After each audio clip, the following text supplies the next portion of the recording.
morning. We are happy to be back to bring you live coverage of day 2 of the debate on the 2024-2025 estimates of revenue and expenditure from the House of Parliament.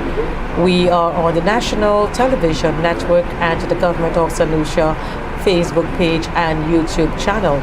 I am Julita Peter and I'm accompanied by my co-host Lawrence Adonis, who will be doing our Creole commentary. In case you are joining the debate for the first time, the debate commenced yesterday and with presentations from 8 members of Parliament representing the following constituencies, that is Castries South East, Dennery South, Micoud North, Dennery North, Grosley, Soufrière Force Jacques, Choiseul Saltibus, Castries North, and Babonneau. And throughout yesterday's debate, upgrades of the island's road network seem to have been the common thread running through the presentations. Lawrence? Julita.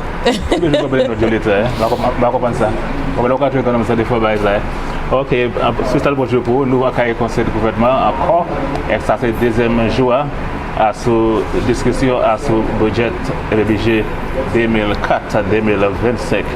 Avec, je dirais, aussi ce dernier jour pour discussion à ce budget là. Avec hier, la tenue 8 personnes qui fait présentation, avec, c'était membre parlement pour Castries Sud East, Joachim Henry, membre parlement pour Dennery Nord, ministre agricole, Alfred Prosper, membre parlement pour Micoud Nord, Chamber Nabot. Aussi bien Kenson Casimir, qui est membre parlement pour Grosley, avec noté aussi Sean Edward, qui est membre parlement pour Dennery Nord, aussi Emma Hippolyte, membre parlement pour Soufrière Saltibus, Soufrière Force Jacques, Soufrière Force Jacques. Aussi bien nous tenons Stevenson King, qui est membre parlement pour Castries Nord, avec un chai attention à ce département Stevenson King, à ce budget là, comme c'est budget infrastructure, gros projet. Avec des gens qui parlaient aussi, c'était membre parlement pour Babonneau, pour General Albert, avec mon téléphone pour savoir les sites là, puisque il était tombé malade ce jour passé avec des battements de chair, avec à présent il a fini bien, avec c'était des gens qui a adressé quel conseil il aussi. Yes, Lauren. So this year's budget is dubbed the year for infrastructure. So no wonder all the emphasis on roads. We have heard, of course, also some information being given on the various sectors of government that will be invested heavily in. So, for example, we had education. Over $260 million have been allocated to assist with the school bus subsidy program, the teacher promotion, replacement of teachers on study leave, early childhood centers, etc. And in the area of sustainable development, some $25 million have also been allocated. $2.8 million have also been allocated for the construction of a new fire station in Ancillary Canaries, and I'm sure the residents in those 2 constituencies are quite elated to hear that. Just imagine there is a fire as has happened. You have to depend on the fire appliances from other areas which are not too close, in proximity to those 2 constituencies. The Border Correctional Facility will also be receiving an injection of funds with $450,000 allocated for facility improvement and inmate rehabilitation. We call la journée à chaque parole à sous différents projets gouvernement qui a entamé l'année là. Par exemple, projet pour ranger l'école, aussi bien projet. Quelques projets, il y a un projet qui est plus important qui a entamé, c'est une station de fait Constituency be powers last away, Canaway. Puisque si l'année a fait Canaway, be last away, il ne peut pas dépasser Soufrière et be Castries. Et ça c'est un chai distance, un chai quand en fait avant il vient place là pour ça être un défi. Et avec moi ça c'est un bon projet. Le gouvernement qui a entamé l'année ça, l'année ça là avec Ça a une bonne nouvelle pour monde qui reste là avec Canary. Yes, Lawrence. And also in terms of office space, this has been a lamentation for years. Several of the government offices are really bursting at the seams, can't really accommodate officers, and I'm sure public officers will be happy to learn that the Orange Grove Plaza at Bardowage will be retrofitted to accommodate government offices. So $2.5 million has been allocated in this year's budget for that. We also heard, very importantly, about the establishment of a juvenile center, and the former George Charles Secondary School will be refurbished and reassigned as a juvenile center to house both our boys and girls. Oui, là aussi des plans pour ça servir via l'école George F.L. Charles là, à cause de ça pour ça chaîne Boys Training Center, ça c'est quand tu as massade là, il va être un massade et puis il mettre via l'école George F.L. Charles là à cause de ça, et bien quand Joachim Henry qui est le ministre qui est responsable pour justice sociale jadé, ça c'est pas seulement pour petits garçons, mais aussi bien pour les filles qui cassent la loi avec ça c'est alors beau projet gouvernement qui a entamé l'année ça. Lawrence, what did you think of the pronouncement by the Member of Parliament for Catchment South East with regard to the construction of a bus shelter? I think which might be an envy to other constituencies, and he spoke of the construction of a bus shelter that will be retrofitted with income generating ventures and also restrooms and comfort stations, what have you. C'est une bonne nouvelle pour le monde qui avoir ça là, car c'est sur l'Est, côté faire en place un chantier qu'on a regardé, en place pour une espèce machine, avec un chantier pour qualité facilité, et bien amalité à des expliquer à venir après ça, avec nous attendre pour les après ça. Okay, so we now take you on to the House. The speaker is just making his way to his chair, and we just take you over to the House.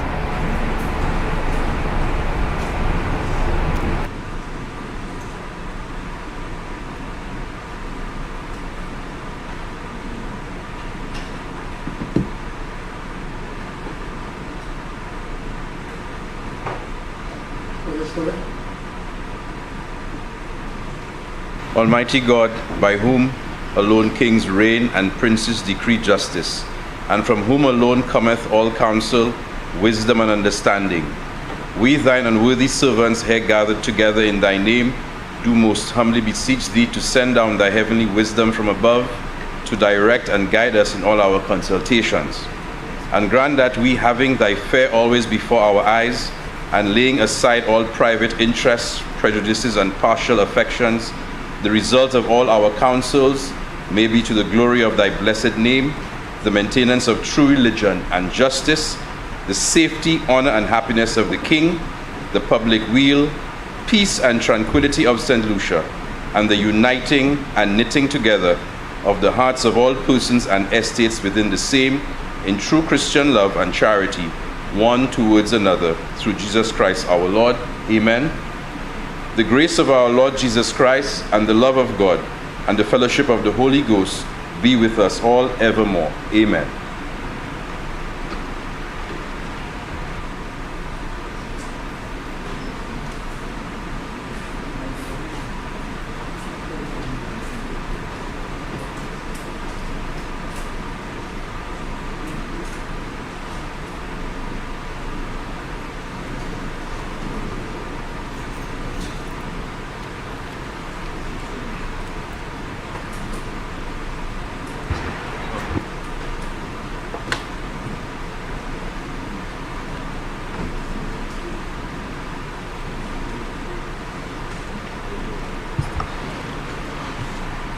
Good morning, members.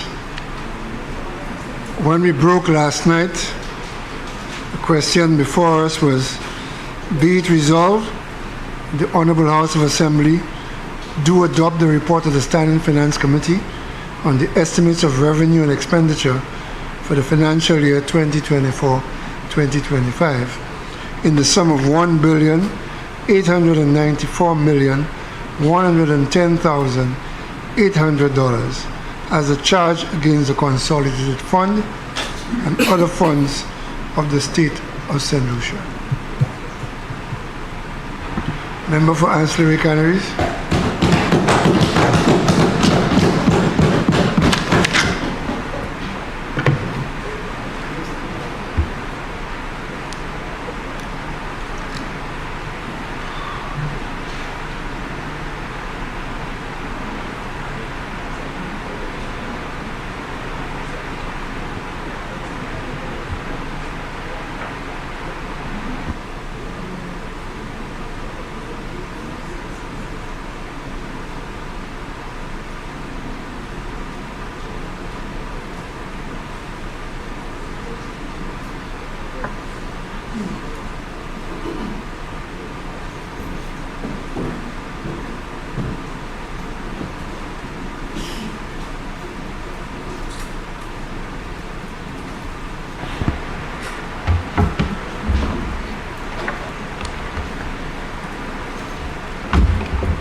Mr. Speaker, when we ended yesterday, the member for Sozel asked us a few questions. But before I respond, Mr. Speaker, does that response account for my time, or because the member for Sozel did not take the opportunity during the Standing Finance Committee? So in response to him, am I losing my time, Mr. Speaker? So I will take the easier one and leave the easiest for the Prime Minister. Mr. Speaker, the member for Miku for Sozel started off by saying that there was space for speculation. I'm not quite sure what he meant by space for speculation, because everything, Mr. Speaker, is contained in the book. But what worries me, Mr. Speaker, is it because it was produced by the staff of the Ministry of Finance and not an accounting firm that he believes that there is space for speculation? But we will get to that, Mr. Speaker, during the policy debate. Mr. Speaker, he also spoke of inconsistencies. The only inconsistency I find, Mr. Speaker, is the way that the member for Sozel... Just hold on. Members, we had a very good day today, and I will not tolerate any deviation from what happened yesterday. Please allow members to contribute meaningfully to the debate without interruption. I will use every standing order to ensure that is done. Please proceed, member, and that interruption shall not count. Thank you, Mr. Speaker. Thank you, Mr. Speaker. Inconsistencies, Mr. Speaker. The only inconsistency, Mr. Speaker, as I was saying earlier, is the way that the member for Social comes in and out of what he chooses to remember and not remember. He also mentioned that about the performance before COVID, essentially referring to 2019. And Mr. Speaker, I suppose during the policy debate, we will actually be able to demonstrate that the economy was quite bigger now than it is in 2019. But that's a policy debate question, so we will get to that. He also mentioned the point, Mr. Speaker, about borrowing. But Mr. Speaker, and we've had this conversation before in the House, Mr. Speaker. With regards to borrowing, Mr. Speaker, the member for Miku South, the then Minister of Finance, Prime Minister, with his economic experiment, Mr. Speaker, compromised the financial management of this country between 2018 and 2019-20, prior to COVID-19. And Mr. Speaker, we'll be able to demonstrate that also, that when he came into government in 2016 and what happened prior to COVID, we realized that this is his incompetence that got us to the steep decline we had in 2020. But the policy debate, Mr. Speaker, will further inform that. Mr. Speaker, when the member for Castries East became the Prime Minister of this country, and he had a bit of a discussion with the Ministry of Finance, what was said during the campaign and what we actually found when we got into government was quite the opposite. As of December 2021, the debt to GDP ratio in St. Lucia, when you include state-owned enterprises, was 101%. Mr. Speaker, countries in the region borrowed for COVID, not only St. Lucia. But in the case of St. Lucia, we borrowed 30% more than the 2019 levels. 41 percentage points or 50% higher from the 2019 levels. On a comparative basis, Mr. Speaker, this was vastly sharper than any other country in the region or indeed the world. Mr. Speaker, an example. On average, countries increased their debt by 9 percentage points or 16% from 2019 levels. In the case of the region excluding St. Lucia, Mr. Speaker, it was increased by 15 percentage points or 21% of 2019 levels. In the case of St. Lucia, Mr. Speaker, remember it was 50% higher. So why was the borrowing so absolutely necessary in St. Lucia than in other parts of the region and indeed the world? And Mr. Speaker, one thing points to that. It is the incompetence of the member for Mico South, the former Prime Minister and Minister of Finance. Just one other question, Bradley, before I move on. I don't want to spend too much time answering you.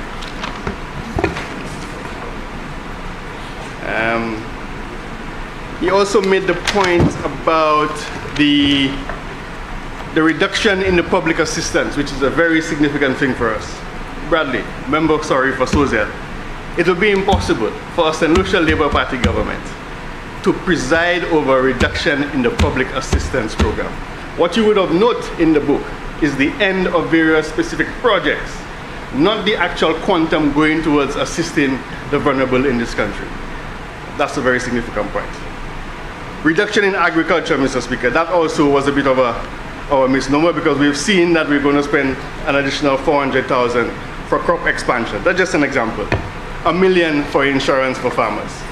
Mr. Speaker, he also spoke about why do we have to do the grant to the NLA? And I'm not too sure if I'm at liberty to say all of the reasons why, but I know there's one specific reason why, which is documented in writing. The member for Mico South, a few days before the general election, gave a commitment, actually more than a commitment, he gave an instruction that a particular company would not be liable to pay VAT and a few other taxes in St. Lucia. I'm not too sure if the Prime Minister will be able to make it available, but that is in black and white, Bradley, member for Sozel, in black and white. I'm not too sure if you're aware, Bradley, member for Sozel, but the member for Mico South signed such a letter. And it is because of that letter, monies were withheld from the NLA, which is why now we have to come in to step in to give you the subsidy.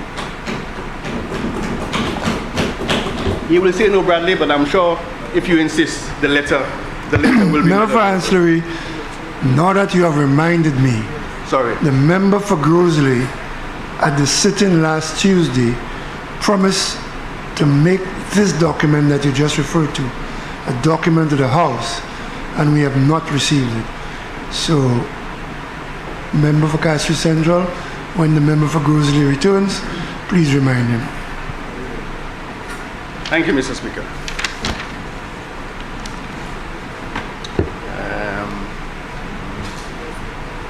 Mr. Speaker, another very interesting comment.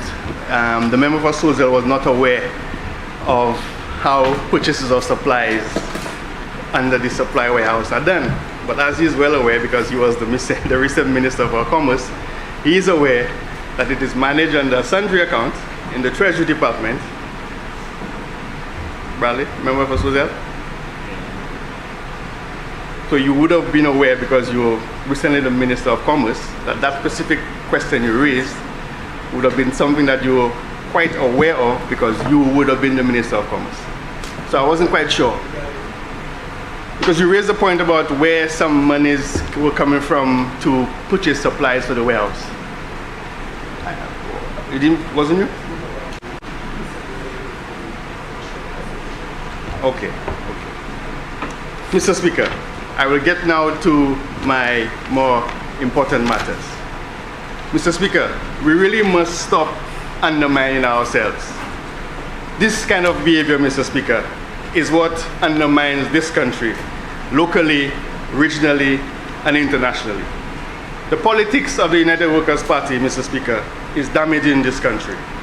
The Prime Minister, the Minister of Finance, member for Constituency, stands in his house during a contribution, and the member for Mico South, leader of the opposition, a former Prime Minister, sits there with a certain grin as if there is something ominous that we are hiding. Mr. Speaker, this is reckless, unbecoming of the position he held and the position he currently occupies. The desire for power at all costs, Mr. Speaker, is very short-sighted. Mr. Speaker, I would like to urge the Member of Parliament for Miku South. It is okay, Mr. Speaker, to disagree with the policies of the government, an actual policy, and not what he conjures up in his mind. But to doubt the validity of the information contained in these estimates, Mr. Speaker, because they were prepared by the officials of the Ministry of Finance and not a private accounting firm, is dangerous. For the love of country, Member for Miku South, please reconsider that tactic. And as we all know, Mr. Speaker, for evil to flourish, it only requires good men to do nothing. We will not allow you, Member for Miku South, to destroy the psyche of this country. We, Mr. Speaker, believe in the people of this country, and that's why the Ministry of Finance was the one preparing our estimates for us. We have the example of whether it was Heppel or Maria, Cayman City or Stephen King. And very interestingly, Mr. Speaker, when COVID hit, the very same people he thought were not capable of doing it were the ones he had to rely on to sort the problem out during the COVID pandemic. Mr. Speaker, it is a patent disregard for the people of this country. Mr. Speaker, and I'll go more into this during the policy debate, Mr. Speaker, but there is a little conversation that I heard the member from Miku South was making the point about his experiment with the VAT and the reduction of VAT. I challenge him, Mr. Speaker, to demonstrate or to show us where in his estimates he was able to either receive more revenue as a result of his action or grow the economy. None of that, Mr. Speaker, happened. Who, Mr. Speaker, are the true beneficiaries of that reduction in 2.5%? I know for a fact, for somebody in Answer to save $25, they would need to spend $1,000. I am not too sure any one of them, in particular the places that they're referring to as the most vulnerable, are spending $1,000 a month in groceries only to get a $25 reduction.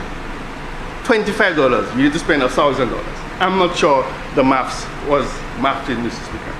The member for Miku South needs to remember that he was the Prime Minister of St. Lucia and not some other country in this world. Mr. Speaker, prior to 1992, we were in a protected regime, a protected environment, so the growth rates were quite robust. We are now facing headwinds that we now have to face headwinds outside of preferential treatment. However, Mr. Speaker, this is the first time in the history of St. Lucia since 1992 that this country has been able to grow for 3 consecutive years above 3%. The first time, Mr. Speaker, since 1992. A feat the member for Miku South could only take notes now and try to emulate if he ever regains power in this country. I'm happy to see him making notes, Mr. Speaker, because I was going to ask you to get him, well, we don't decide that, the people decide that. But in the event, at least he's taking notes, and hopefully he doesn't make the same mistakes he made in the past. Mr. Speaker, I stand here today to express my support for the 2024-2025 estimates of revenue and expenditure. Mr. Speaker, a national budget typically outlines the government's projected revenues and expenditures for the upcoming fiscal year. It serves as a financial plan that will guide the allocation of resources towards various sectors and programs. The Minister of Finance has indicated how resources will be distributed in the new financial year to provide for a host of public goods and services that are demanded by our citizens. Mr. Speaker, while this year has been baptized the year of infrastructure, I want us to spend some time to focus not only on the hard infrastructure, the bricks and mortar, roads, seaports, airports, buildings, but also on the soft infrastructure. However, Mr. Speaker, road rehabilitation is not only about motorability. It's also about securing livelihoods and helping to elevate the living standards of a community. Roads, Mr. Speaker, are the arteries through which the economy pulses.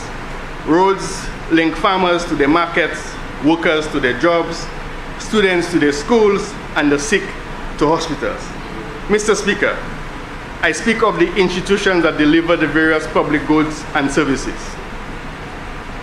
The overall budget is projected, Mr. Speaker, at 1.894 billion, comprising recurrent revenue, recurrent expenditure of 1.5 billion, and capital expenditure of 298 million. Total recurrent revenue is projected at 1.475 billion, tax revenue 1.328 billion, and non-tax revenue of 146.8 million. Mr. Speaker, grants are projected at 108 million. The lion's share of the total budget is appropriated to the Department of Finance. Mr. Speaker, the Ministry of Education follows with a 26.1 million budget. The Ministry of Education follows with 26.1 million, the Ministry of Health with 191 million, the Department of Economic Development with 140 million, and the Department of Infrastructure with 122 million. Mr. Speaker, if we turn to the budget summary on page 9 of the draft estimates, we can see that almost every expenditure line has increased. Yes, Mr. Speaker, we are happy to see that principal repayments on our debt is reduced to 92.9 million. But Mr. Speaker, what this means for us is that we must maintain fiscal sustainability to avoid any debt distress, at the same time manage the economy with acceptable levels of risk and credit rating. But Mr. Speaker, the high level of interest payments due to the commercial borrowing rates of the former administration is diverting resources from other essential services and investments in the economic development. Mr. Speaker, the cost of borrowing money to provide essential services to our citizens and to undertake major infrastructure work is high. Although, Mr. Speaker, the Federal Reserve is pointing to lower interest rates as the year progresses, but as of now, Mr. Speaker, the costs are high. Mr. Speaker, we know that we have competent officers negotiating with the MDBs and other investors to ensure that we always receive favorable rates. However, on loans and other instruments, when the planned investment in capital infrastructure does not materialize as planned, the country loses out, Mr. Speaker. Mr. Speaker, there are many reasons why projects are delayed, but typically there is a general assumption in St. Lucia that once it is a government project, it will be delayed, Mr. Speaker. This cannot be the way we grow this country. Mr. Speaker, total capital expenditure is on par with previous financial years. However, we can see an increase in the total net financing requirements for the financial year to $307.8 million. Mr. Speaker, the cost of doing business, the cost of running the country has increased, and it is for this reason, Mr. Speaker.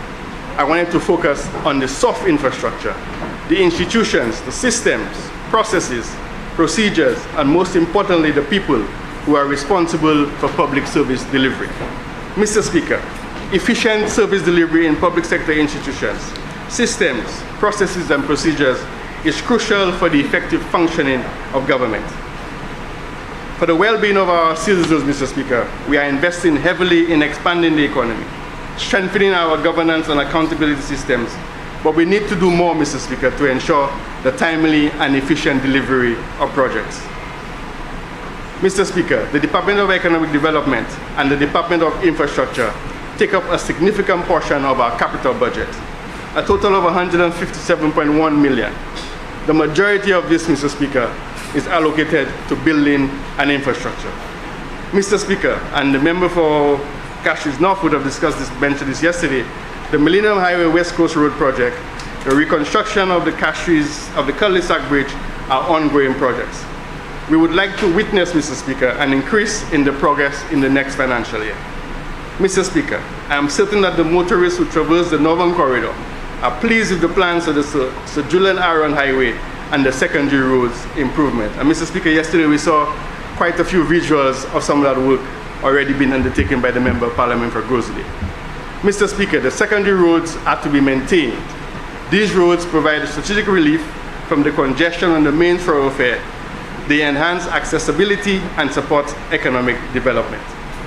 Mr. Speaker, the investment in road infrastructure upgrades and the promotion of alternative routes, the back roads, will certainly require robust transportation planning to ensure safety and minimal environmental impacts.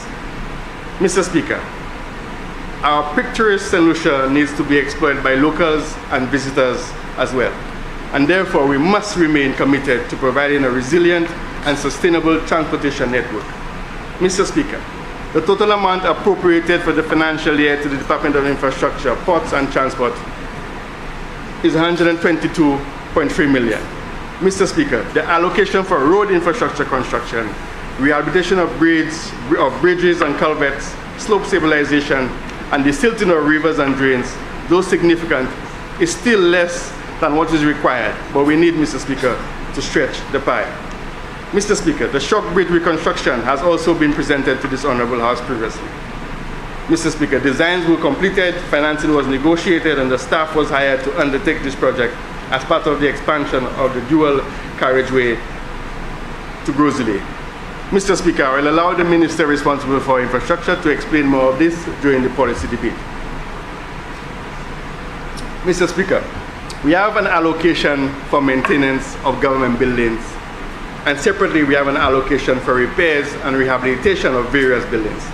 The Finance Administrative Complex, the Materials Laboratory, the Cashews Fisheries Complex, and the repairs to fishing facilities. But Mr. Speaker, while they appear as small individually, together it is a sizable budget for a small country. Mr. Speaker, the quantum we expend in repairs and rehabilitation, Mr. Speaker, truly needs to be examined. As a responsible government, we must ensure, Mr. Speaker, that the health and safety of our staff who occupy those buildings. We must ensure the integrity of the buildings. As such, we need to get the root cause or causes for the increasing demands for repairs and rehabilitation of government buildings. Mr. Speaker, too frequently, the public are deprived of services because offices need to be closed for deep cleaning. A trip from Ancillary to come to an office only to find out it's closed, Mr. Speaker, is indeed a terrible waste of hard-earned resources for the people of Ancillary. Mr. Speaker, the St. Jude Hospital reconstruction project, since the fire in 2009, the timeline for completion of the St. Jude Hospital has been fraught with many challenges. Availability of funding, construction delays, regulatory approvals have all been cited as reasons for delay. Wastage, Mr. Speaker, and a certain predilection to certain behaviors, Mr. Speaker, none of which, Mr. Speaker, exists on this side of the House. Mr. Speaker, St. Jude Hospital represents not only a critical investment in healthcare infrastructure, but also signals resilience building. The St. Jude Hospital, Mr. Speaker, will enhance our capacity to respond to health emergencies and meet the healthcare needs of the southern population. Mr. Speaker, we have the construction of the Hall of Justice, the construction of the police headquarters. These are significant investments aimed at modernizing our judicial system by providing access to justice. Mr. Speaker, the construction of the Hall of Justice is indeed intended to provide a centralized purpose-built facility to house the various sections of the judicial system, including the courts, administrative offices, legal services, and other support services to ensure the efficient running of the judicial process. Mr. Speaker, the estimates of revenue and expenditure is a critical instrument, not only for managing public finance, it also ensures accountability and transparency in government operations. Mr. Speaker, the overall allocation for social service delivery to support programs that support the more vulnerable in our population, such as the safety net for vulnerable populations affected by COVID-19, was funded by the Caribbean Development Bank, are critical. Mr. Speaker, initiatives that are designed to protect and support vulnerable individuals in St. Lucia will always be taken seriously. Mr. Speaker, social inclusion is fundamental for the poverty reduction and alleviation of our ability to strengthen, expand, and graduate the social safety net. It cannot depend solely on the support of donors. Mr. Speaker, we need to build a robust system that includes contributions from corporate St. Lucia. Mr. Speaker, I will say a little more of this at the policy debate. We have a number of initiatives, Mr. Speaker, earmarked for financing by the World Bank and the CDB policy-based loan, which the members who are opposite seem to be demonizing, despite, Mr. Speaker, they were the ones who initially signed that initial loan. Mr. Speaker, the benefits of these concessionary financing instruments will only be realized if these initiatives are implemented efficiently. Mr. Speaker, that means we are not expecting to hear construction delays, DC has not approved, the new objection has not been granted, the consultants have not submitted the designs. Mr. Speaker, we want to see results because we have come to this Honorable House to seek approvals to borrow money. Mr. Speaker, we justify this expenditure by stating it would facilitate the delivery of public services across different sectors, such as education, healthcare, infrastructure, citizen security, social welfare, and the public administration. Therefore, Mr. Speaker, we need to ensure that the framework for accountability is functional and that citizens of St. Lucia are truly benefiting, unlike some of the experiments of the last administration. Mr. Speaker, we also have a sizable sum appropriated from the Republic of China and Taiwan of 43.4 million. Mr. Speaker, these are initiatives in tourism, education, agriculture, as well as community infrastructure, the Library Market Square, the cemetery expansion, and others that are financed by grants. Mr. Speaker, these investments seek to empower our citizens, improve our livelihoods, and encourage community participation.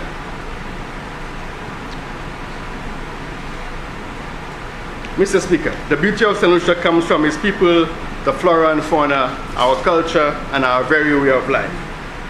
The environmental protection is fundamental to our sustainable development of St. Lucia.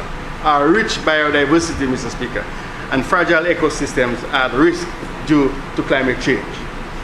Mr. Speaker, we are indeed highly susceptible to the adverse effects of climate change, but we must seize the opportunity that it presents. Mr. Speaker, it is important to promote sustainable tourism and nature-based practices to minimize negative impacts on the environment. Mr. Speaker, the UBEC project is one such initiative. It adopts the holistic and integrated approach to the blue economy. Mr. Speaker, to harness the economic potential of the marine and coastal resources, we have requested funding from the World Bank. This project, Mr. Speaker, is coordinated by the Department of Finance and is a multifaceted and cuts across various sectors. 11.1 million is allocated for such an undertaking, Mr. Speaker. Mr. Speaker, I also want to acknowledge the work of the Minister and the Department of Sustainable Development. The efforts at the UNFCCC has created access for engagement with the Green Climate Fund and others who are providing technical assistance and readiness support to address our climate change risk. The department's total budget, Mr. Speaker, is 25.8 million. However, Mr. Speaker, the reach is quite wide. Mr. Speaker, this is my third year going through this budgetary process, and I could boldly state today that we have carefully crafted a budget that considers the economic, the social, and the political factors that are needed to drive, foster, and achieve sustainable and inclusive growth and development in St. Lucia. Mr. Speaker, I strongly believe that in the order for us to advance our national development objectives, we need strong institutions, robust systems, transparent procedures, resilient and dedicated people, and the drive and process of a Labour Party government. The performance, Mr. Speaker, can be explained without spin. Sound management, sound recovery, and sound stewardship of this country by the Member of Parliament for Castries, the Honourable Prime Minister. Mr. Speaker, I will now turn quickly to the most important part of my contribution, my constituency. Head 46, Mr. Speaker, under Home Affairs. Mr. Speaker, some years ago, some funds were raised for an ambulance for the constituency of Anseray Canaries. Money was raised, money was contributed, locally and internationally. But yet, Mr. Speaker, as of 2021, when the election was called, there was no ambulance in the community of Anseray Canaries. But Mr. Speaker, this Prime Minister, this government, Mr. Speaker, has approved a substation for the West Coast. We still sort of determine where exactly, but on the West Coast between Anseray and Canaries. Funds, Mr. Speaker, are also earmarked, has already been earmarked for that piece of work, Mr. Speaker. Head 47, National Security, Mr. Speaker. Repairs of police stations, as you know, Mr. Speaker, there are 2 in my constituency, which sometimes is used to hold people who have transgressed the law because custody suites, Mr. Speaker, no longer exist. Sorry? Head 41, Mr. Speaker. Agriculture and fisheries, Mr. Speaker. Expansion of the fruit crop production. Tree crop expansion. Repairs to fishing facilities, Mr. Speaker, and building resilience and adaptation to climate change. All things to which, Mr. Speaker, the constituency of Answer Refineries will benefit from. Mr. Speaker, Head 42, Ministry of Commerce, the MSc Loan Grant Facility. And yesterday, Mr. Speaker, you would have heard that Answer Refineries is not at the bottom of the list of the applicants, neither of those who've been approved. So we are making some progress, Mr. Speaker, in how we view ourselves and how we respond to services of government. Digital enhancement, Mr. Speaker, we will also be making our play to benefit from that. The Love St. Lucia campaign, Minister, we would like to also say that we too would like to share in the Love campaign. I know there's some training available. We will be very happy for some of our young people to get some of that training. Love campaign, there's some training. Mr. Speaker, Young Entrepreneurs in Action, the solarization of the Fisher Cooperative in Answer, Mr. Speaker. And the point to that, Mr. Speaker, is the benefit of the reduction in the solarization, the cost of electricity. We intend, Mr. Speaker, to put that money in a fund for the benefit of the fishermen of Ancillary, Mr. Speaker. Head 43, Mr. Speaker, Infrastructure and the Department of Infrastructure. Bridges and culverts, reconstruction and rehabilitation of roads, rivers and water course maintenance, slope stabilization, walls, retaining walls, road safety, and West Coast project, Mr. Speaker. Mr. Speaker, very shortly, a wall which came down at the Jackwell Community Center, Mr. Speaker. Very shortly, Mr. Speaker, that work will commence, thanks to the Prime Minister and the Minister for Infrastructure. Department of Finance, Mr. Speaker, I mentioned Head 44, Unleashing the Blue Economy. We are a coastal constituency in large measure, Mr. Speaker, so we do intend to benefit from that allocation, Mr. Speaker. Mr. Speaker, tourism, Head 46. Mr. Speaker, at the moment, there are 11 bed and breakfasts, registered bed and breakfasts in Answer Refineries. 11. But the former member of Answer Refineries, former Minister of Tourism, found it fit, Mr. Speaker, to take taxpayers' money and create what is known in the village as something else, but for those who may be young and may be watching, a bed and breakfast. But there's a different name for it in the village, Mr. Speaker, because it's not what the people of Ansari actually wanted. 11 already exist, Mr. Speaker.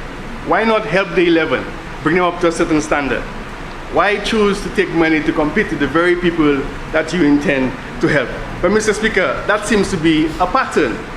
Because there was a community meeting in Jacmel, and the suggestion was, why not create some kind of economic activity to benefit the community? So it was suggested, Mr. Speaker, that bamboo rafting may be one of the possibilities that the community should undertake. Mr. Speaker, I am told a few days ago that the former member of Parliament for Answer Refineries admitted that he is the proprietor and owner of bamboo rafting. But the question is, how can you be the member for Answer Refineries, the Minister of Tourism, the community puts an idea to you, and you end up being the proprietor and the owner, Mr. Speaker? But that's just the beginning, Mr. Speaker. We spent quite a bit of money on fish fry, Mr. Speaker. Quite a bit of money on fish fry, on equipment for the vendors of the fish fry. Mr. Speaker, we are unable to determine where that equipment is. We are told it is in Roseau, being used by the former member of Parliament for Answer Refineries. Mr. Speaker, there's a lot that the former member of Answer Refineries has to answer to.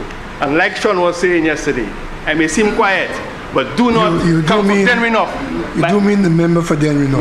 Member for Denry North. Like the member for Denry North, Mr. Speaker. I may seem to be quiet, but don't come for me.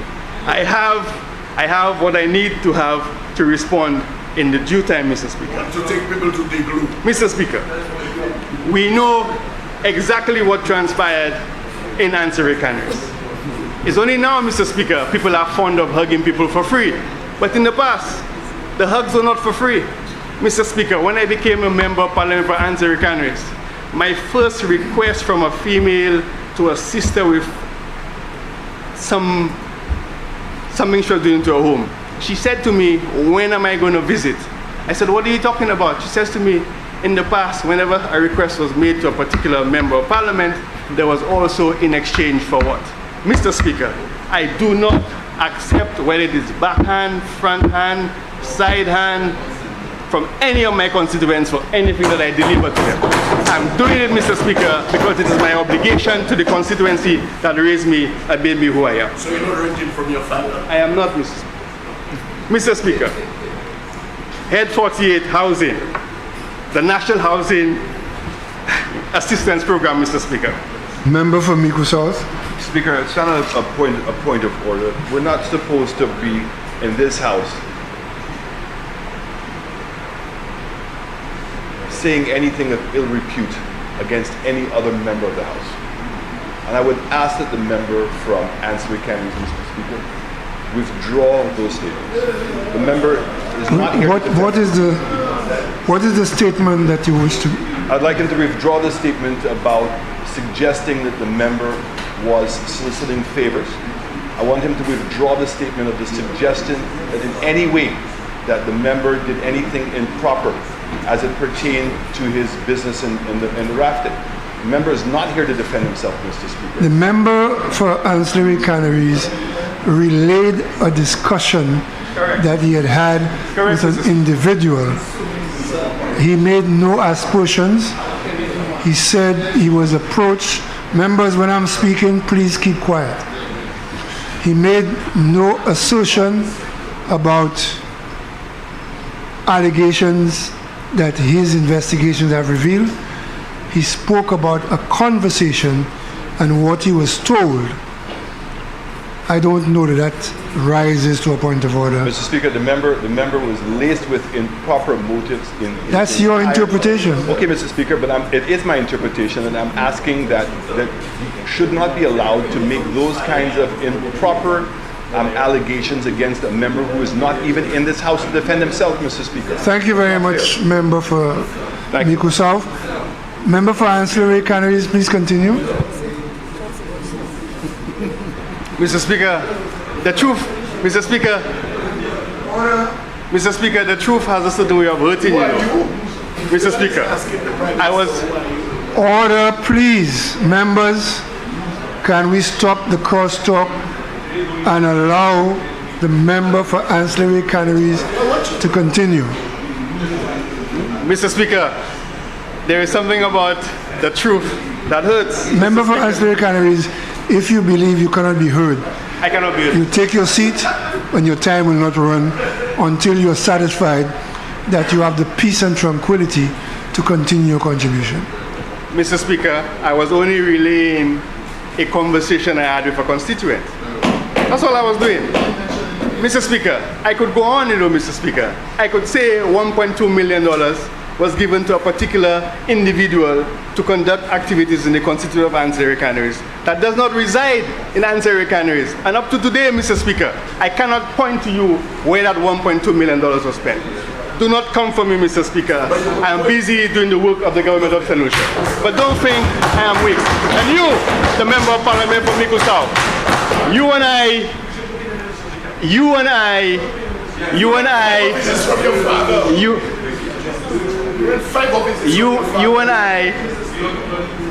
share a particular history.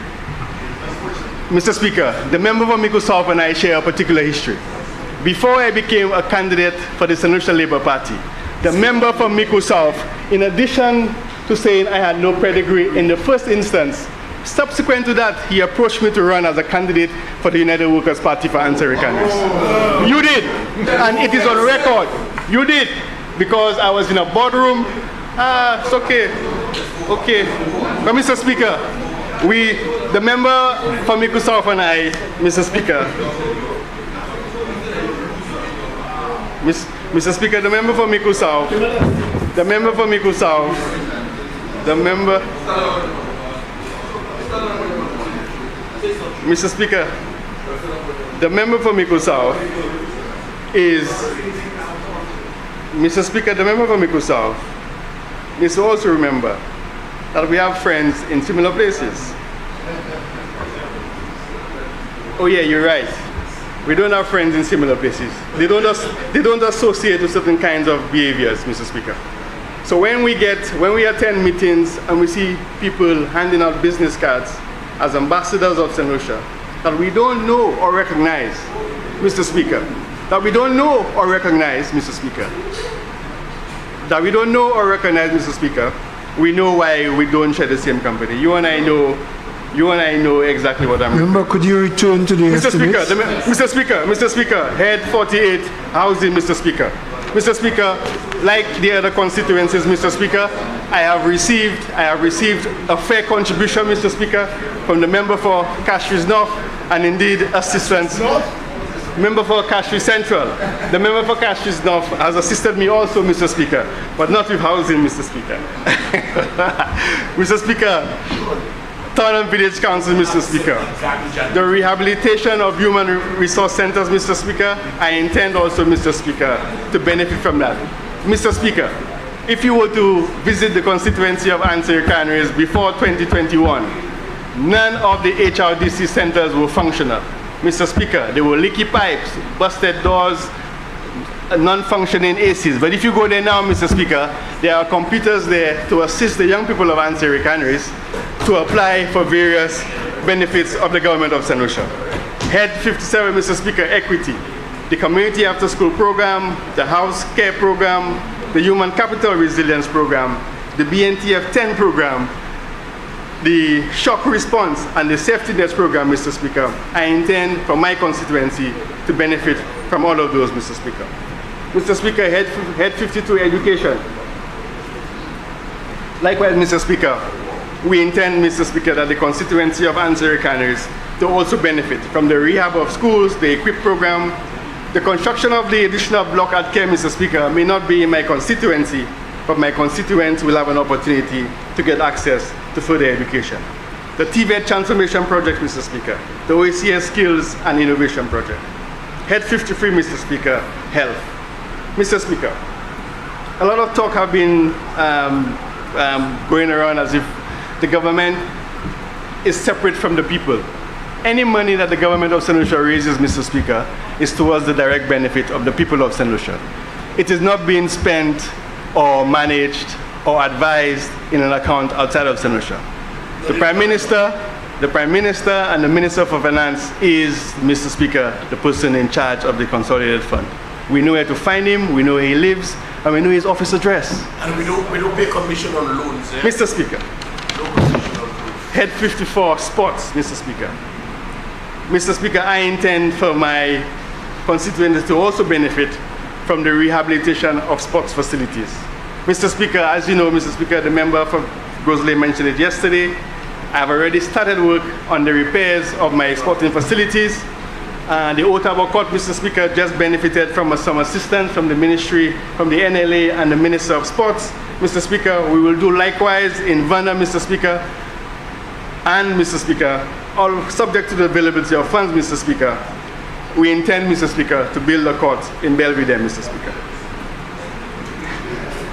Head 56, Mr. Speaker, economic development and the youth economy.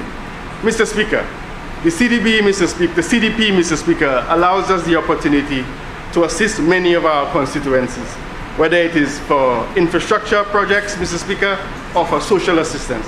Mr. Speaker, there are more students today attending higher education in Ansari Canaries than there was over the last 5 years. More, Mr. Speaker, whether it is in Cuba, in Taiwan, at the South Louis Community College, doing the nursing program and various other programs. This member of parliament, Mr. Speaker, believes in education and does not ask which party you support. The moment you come to this member of parliament with an assistance request, the first question is, what is it for? Is it for you to go and gallivant, or is it for you to put into productive use? The moment I am satisfied that it's productive use, I don't care if you flavo or if you labor, the money of this country belongs to the people of this country, Mr. Speaker. We're not, Mr. Speaker, discriminating. The wickedness, Mr. Speaker, of the past is not going to happen in this government, Mr. Speaker. Mr. Speaker, just to be the recap, so my members of my cabinet colleagues could get jealous, Mr. Speaker. Since 2021, Mr. Speaker, the Wellness Center in Ansari, the jetty in Ansari, the mangrove project, Mr. Speaker, is about to commence in Ansari. The court, Mr. Speaker, in Ottawa is the lights are on. I'd like to thank the OSTS. The lights are on, Mr. Speaker. The lights have been installed. We are just waiting to tidy up the surrounding area, Mr. Speaker, to do an official opening, Mr. Speaker. The bridge, Mr. Speaker, in Ansari, Mr. Speaker. The mini theater in Ansari, Mr. Speaker, is being renovated as we speak. As we speak, Mr. Speaker. Mr. Speaker, I won't mention the Vanavinas Ansari bypass road because the member for Denry North has given it sufficient attention. He compares it every single time, Mr. Speaker, when he wants to make a request for roads. He would like his Baba Green as black as mine, Mr. Speaker. We wasted no time, Mr. Speaker, bringing relief to the people of Ansari Canaries. The road was scheduled to be done, but for whatever reason, it was taken out and redirected somewhere else, Mr. Speaker. But in due course, Mr. Speaker, we will ask the relevant questions, Mr. Speaker. The retaining wall, Mr. Speaker, at the Jackmel Community Center. The Jonas Road, Mr. Speaker, which leads up to Woodview Estate, Mr. Speaker. And if you are into bird watching, Mr. Speaker, I encourage you, Mr. Speaker, to spend some time in my constituency and enjoy the flower fauna and, of course, a bit of nature, Mr. Speaker. The Montezor Bridge, Mr. Speaker. The Montezor Bridge, Mr. Speaker, is almost complete, Mr. Speaker. The rehabilitation of my sporting facilities has completed, Mr. Speaker. The Canaries Market, Mr. Speaker, is almost complete and will be open very shortly, Mr. Speaker. The West Coast Sub-Fire Station, Mr. Speaker, and obviously, Mr. Speaker, the sewer treatment plant for Ansari. Mr. Speaker, there was never any sewer treatment plant as part of the development for the bed and breakfast. I'm told when the former member of Parliament went down to Ansari with the journalists, they asked him, where is the sewer treatment plant? Because you said it exists. He said, Mr. Speaker, it's actually on a plan. So if it's on a plan, why was it not installed and the building is almost complete? The idea, Mr. Speaker, the agenda, Mr. Speaker, was never to deal with the sewer treatment in any particular way in Ansari Canaries. Because he believed, Mr. Speaker, that what exists in the past is acceptable going forward.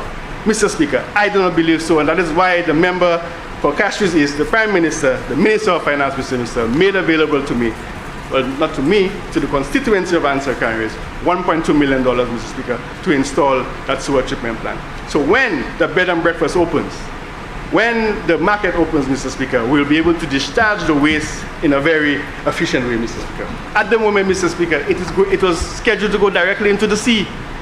There is a pipe, Mr. Speaker. If you go to Ansari, you could see where they laid the pipe, Mr. Speaker. That's what the intention was, Mr. Speaker. And there's this fascination that whenever people are in misery, to point to Ansari Canaries as the go-to place to make their lives feel better. Mr. Speaker, in Ansari Canaries, Mr. Speaker, we are a decent, loving set of people. But do not, Mr. Speaker, believe it is acceptable for you to go all over the place and remind us of our temporary economic situation. I'm only in government for just over 2 years, Mr. Speaker.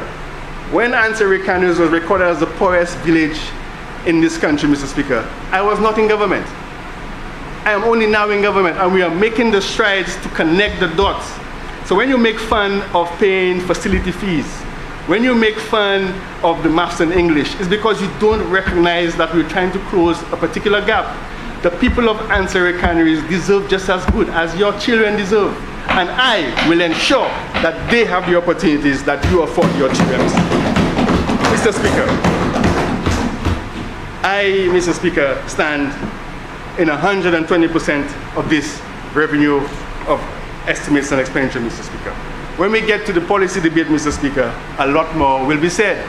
But Mr. Speaker, let it be said today, Mr. Speaker, I may be busy doing the work of the government of St. Lucia, the people of St. Lucia, but I am by no means weak or without information.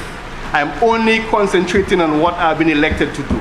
But when the time comes, Mr. Speaker, all the misappropriated funds, whether it is the lights on the Jackmel field, the $1.2 million that was paid to a particular individual, and a host of other matters, Mr. Speaker, someone will have to answer for it, Mr. Speaker. On this, Mr. Speaker, I submit my support to the appropriate for the estimates of revenue expenditure for 24-25. I thank you, Mr. Speaker.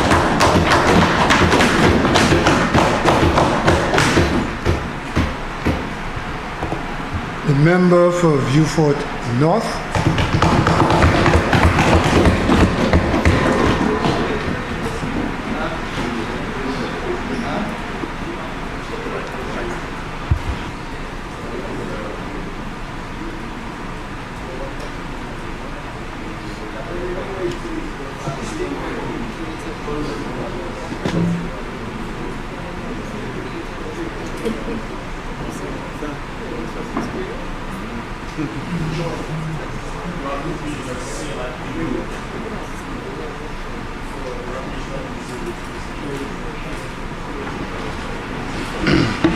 Push it back.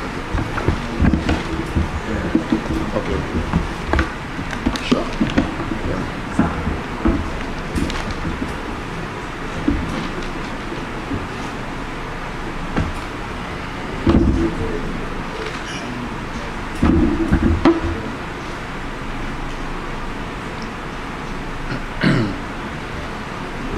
Thank you very much, Mr. Speaker.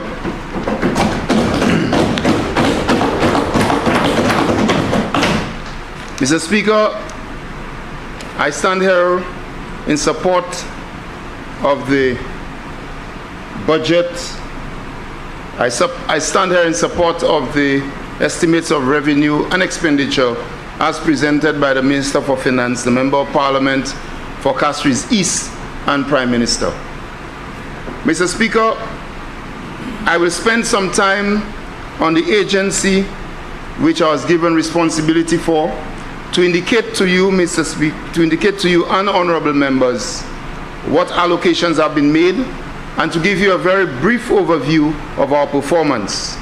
Mr. Speaker, we do not have time today to go through everything in the Ministry of Health, Wellness and Elderly Affairs, but Mr. Speaker, I will do my very best to give you a broad overview. Also, Mr. Speaker, I'm once again very privileged to be representing a dynamic rural constituency, a place of great value, a place of love, a place of excellence in all fields, Mr. Speaker, a place of passion called Vieux-Fort North. And Mr. Speaker, I wish to ask you leave for just 30 seconds to recognize many community leaders and some people who have been in my political life throughout the time of my sojourn in this politics, who have joined me here and who have joined us in the House today. I wish to welcome them, Mr. Speaker. Many of them, Mr. Speaker, are the heart and soul of my campaign, and you see a range of maturing individuals and very young individuals who are here today. Mr. Speaker, I wish to say to you that this debate demonstrates in no uncertain terms, Mr. Speaker, who is the better of the two managers. Is it this Prime Minister or the one who was Prime Minister before? It's very clear, Mr. Speaker, that the Member of Parliament for Castries East is the better manager, and he is the one. He is the one, Mr. Speaker, the children of St. Lucia and the people of St. Lucia must rest their confidence in for the future, Mr. Speaker. The figures tell the whole story. And while they were busy creating air-conditioned spaces for horses, this Prime Minister came in, and despite the challenges, you can see the growth, you can see the improvements, and at the same time, Mr. Speaker, lending a hand to those in need throughout St. Lucia. As has been said before, Mr. Speaker, there is something for everyone in this budget. The Minister for Finance allocated a total of $29.8 million, or 66.2% of the development budget, to the Department of Health, Wellness and Elderly Affairs. In all, Mr. Speaker, recurrent and capital, a total of $191,077,400 to the department. I wish to thank the Minister for Finance for this. And Mr. Speaker, this is to go to the Health System Strengthening Project, the OECS Health Project supporting continuation of our COVID-19 response, the hospitals, the health centers, training and human resource development. Our goal, Mr. Speaker, is to strengthen the health system of St. Lucia and to continue to match towards the implementation of universal health coverage. I will, at this time, Mr. Speaker, give you an idea very briefly of some of the heads and some of the expenditure. Mr. Speaker, in 2024-25, we are hoping that the additional provisions which have been made will, for example, Mr. Speaker, assist the Cerebral Palsy Association and the Child Development Center. There are provisions to facilitate the work of the Quality Assurance Officer, which is a new area which we have introduced. There is work to there's an allocation to undertake mold remediation at the Millennium Heights complex. There's an allocation for the World Pediatric Association, Mr. Speaker, an increase. There's an increase in the allocations to assist with medical assistance. We want to introduce a new area in relation to medical assistance, and more of that in the policy debate. There's an allocation to facilitate the upgrade of the blood bank, to facilitate the retrofitting of an area for the environmental health unit, to facilitate the purchase of additional fumigating supplies for the environmental health unit, and to invest in improve facilities for the environmental health department in the southern office, Mr. Speaker. We are also looking at provisions for the implementation of the St. Jude recommissioning project, allocations for exploration for the Lacroix and Cicero wellness centers, Mr. Speaker. We are looking, Mr. Speaker, to relocate the Lacroix Wellness Center and also to rehabilitate or rebuild the Cicero Wellness Center, Mr. Speaker. And this year we are making there's an allocation by the Minister for Finance to begin the exploration, the consultancy, designs and that kind of thing, Mr. Speaker. Also, Mr. Speaker, we are looking to ensure that we strengthen the public health resilience for the COVID-19 project. Also, there is an allocation for the building capacity and resilience in the health sector to respond to COVID-19. Mr. Speaker, if you look in the area of health and wellness, we are increasing allocations to the general medical assistance vote.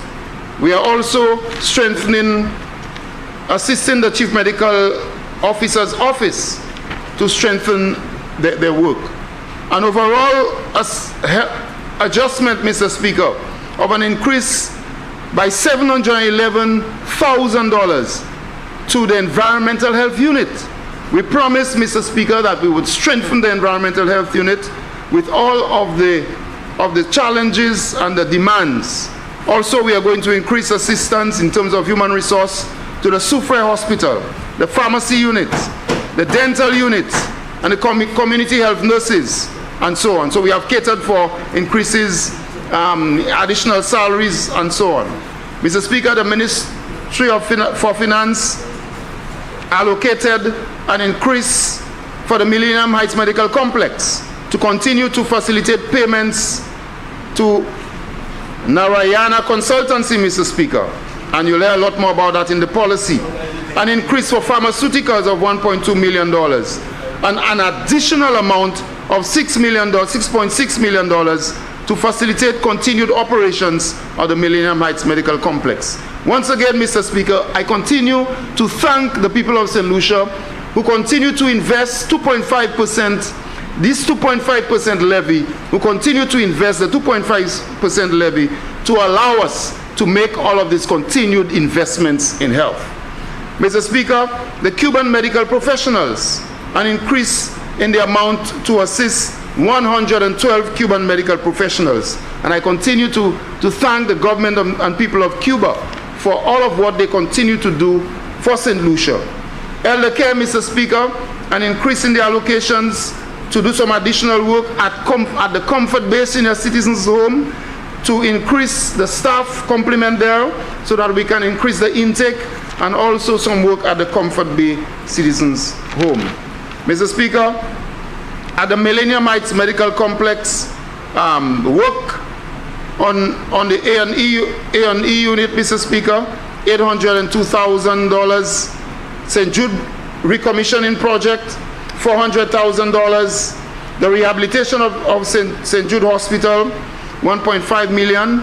The rehabilitation, Mr. Speaker, of St. Jude Hospital at the stadium. And the opposition continues to say, if we are building a hospital, why are we doing work at the stadium?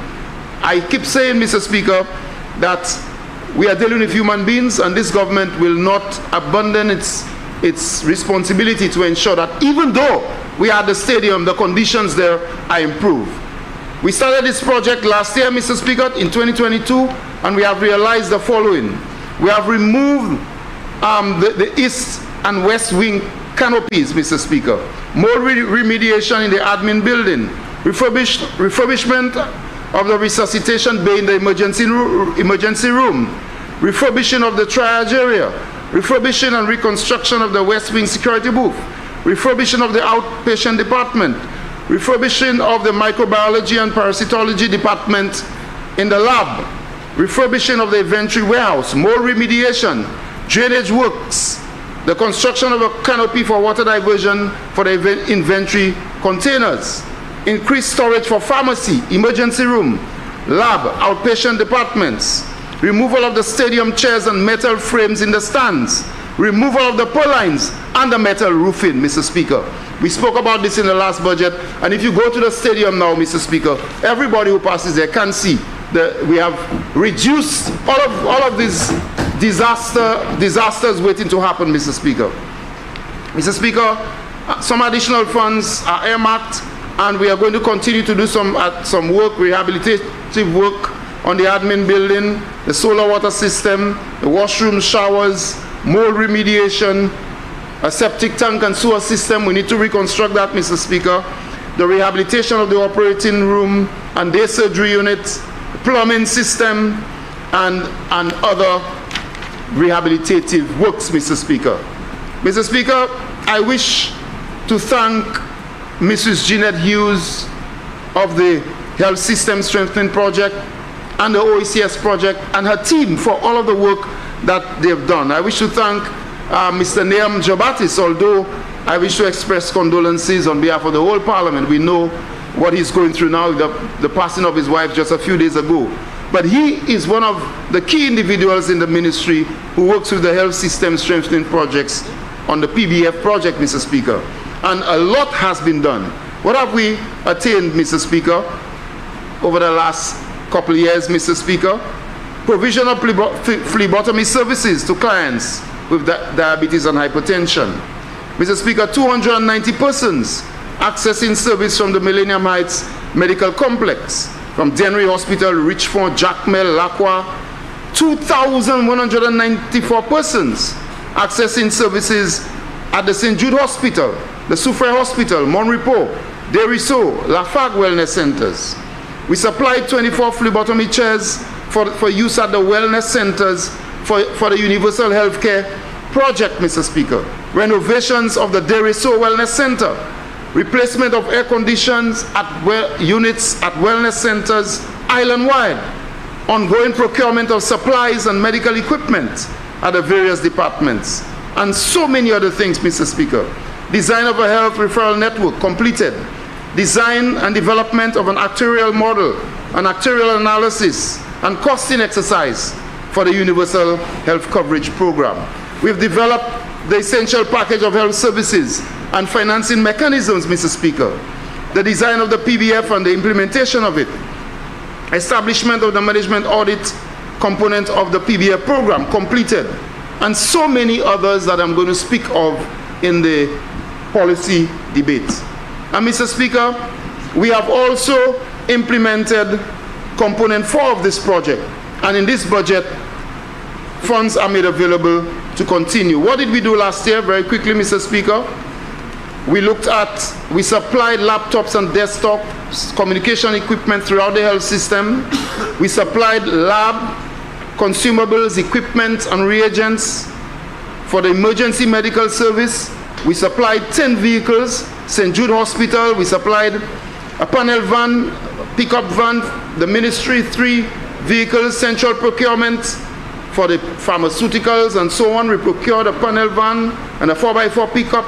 The biomedical department, which we are fashioning into a new department, we gave them a vehicle. Community nursing, Mr. Speaker, supplied them with a vehicle, and so many other pieces of equipment and vehicles and so on, all in an effort to strengthen the health system. Medical equipment, pharmaceuticals, and so forth, Mr. Speaker. This year, Mr. Speaker, we continue with the OECS Regional Health Project, and the Minister for Finance has ensured that we continue with our accomplishments. And what did we do last year, Mr. Speaker? The accreditation assessment for labs at the Ezra Long Lab and the St. Jude Hospital. These processes are underway, Mr. Speaker. We procured 2 chemistry analyzers for the Soufre Hospital and the Grosile Polyclinic, Mr. Speaker. Specimen transportation. I don't even want to go into what used to happen before, Mr. Speaker. It's too sad to speak about it. But what did we do about it? We supplied vehicles so that Soufre and Grosile Polyclinic can transport specimens safely, Mr. Speaker. And we did that last year. We equipped the 2 emergency operation centers at the Vieux-Fort Wellness Center and the Urban Polyclinic, Mr. Speaker. And there's a lot more. Provisions of data management software for both labs at the Owen King EU Hospital and the St. Jude Hospital, Mr. Speaker. We've spoken about the site exploration for Cicero and Lacroix, the reconstruction of the Laochus Wellness Center, Mr. Speaker. The member for Denry North spoke about it. Last year, we said we were going to do it. The member for Denry North insisted, Mr. Speaker, always asking me about this. And the Minister for Finance insisted that we must complete this project. And if you go to Denry North now, Mr. Speaker, I visited with the minister some time ago and many of the leaders at the ministry. And I want to congratulate the contractor, Mr. Speaker, who's doing a wonderful job. And this project will be delivered very soon, Mr. Speaker. The establishment of the Urban Polyclinic, we spoke about this last year. This year, $800,000 allocated. I must tell you, Mr. Speaker, that work continues. We now have to remove the entire roof of a particular part of Victoria Hospital, which we did not anticipate, but now work is ongoing as we speak. If you go there, Mr. Speaker, you will see we are removing the roof to ensure that we shift the Castries Wellness Center to the accident and emergency unit at the Victoria Hospital. The intention is to temporarily locate the Castries Wellness Center there until, Mr. Speaker, we complete this year the rehabilitation of the Francis Dalto building, which will house the complete Castries Wellness Center, the Urban Polyclinic and primary care and so on. The Universal Healthcare Project, Mr. Speaker, I will not go into everything. I will leave it for the policy debate. But again, Mr. Speaker, the members opposite, especially the member for Miku South, they are all over the place, Mr. Speaker, criticizing our approach to universal health coverage. We have said to them, we are not like them, Mr. Speaker. Our job is to deliver to the people of St. Lucia. And whether we are delivering it to them stage by stage, we are delivering. But let me just tell you, Mr. Speaker, very quickly, since June 1st of 2023, a total of 1,658 expectant mothers were registered under the program. 1,658. And Mr. Speaker, expectant mothers were able to access routine lab and ultrasound services at the 17 wellness centers throughout St. Lucia, at 17, all around St. Lucia, Vieux-Fort, Grosile, Bexon, Babuno, Richford, Deriso, Labrie. And we gave vouchers to the expectant mothers, along with lab request forms for ultrasound to access the services. 1,643 individuals access phlebotomy services. 1,017 at the Millennium Heights, 446 at the St. Jude Hospital. A total of 1,302 clients benefited from radiology services under this initiative. So when the opposition says that's a waste of time, all I'm focused on, Mr. Speaker, is the ladies who are pregnant, who are receiving all of these services without any cost to them, Mr. Speaker. That is what this government is about, without any cost to them. So instead of spending money to bring horses in air-conditioned containers, we are spending the money on our pregnant St. Lucians right here in St. Lucia, Mr. Speaker. On a DC-10. We are spending the money on our people in St. Lucia. Mr. Speaker, we will continue this year, and we are going to introduce the management of snake bites and so on, screening of chronic kidney disease, and many others. This year, Mr. Speaker, the Universal Health Care Program will introduce another set of services. And we said so before. We are not perfect. Everything is not perfect. But we are not waiting for 20 years before we deliver to the people of St. Lucia. What are we going to do this year, Mr. Speaker?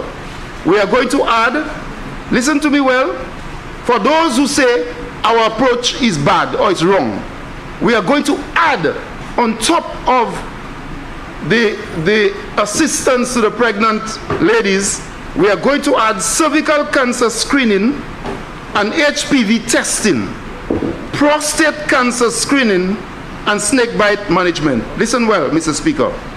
So we had for pregnant ladies. So now we are going to add cervical cancer screening, free of cost to the ladies. HPV testing, free of cost. Prostate cancer screening, Mr. Speaker, free of cost. And the Minister for Finance has made an allocation available for that. So I wish to advise all men, all ladies, early detection is the name of the game. And this government, led by the member for Castries East, Hon Philip J. Pierre, this Prime Minister has put money in there for you. Premier Ministre a mis l'argent en ministre santé pour aider, pour bailler plus service à la universal health coverage. Cervical cancer, nous savons cervical cancer qui a tué un chaque monde en cette liste.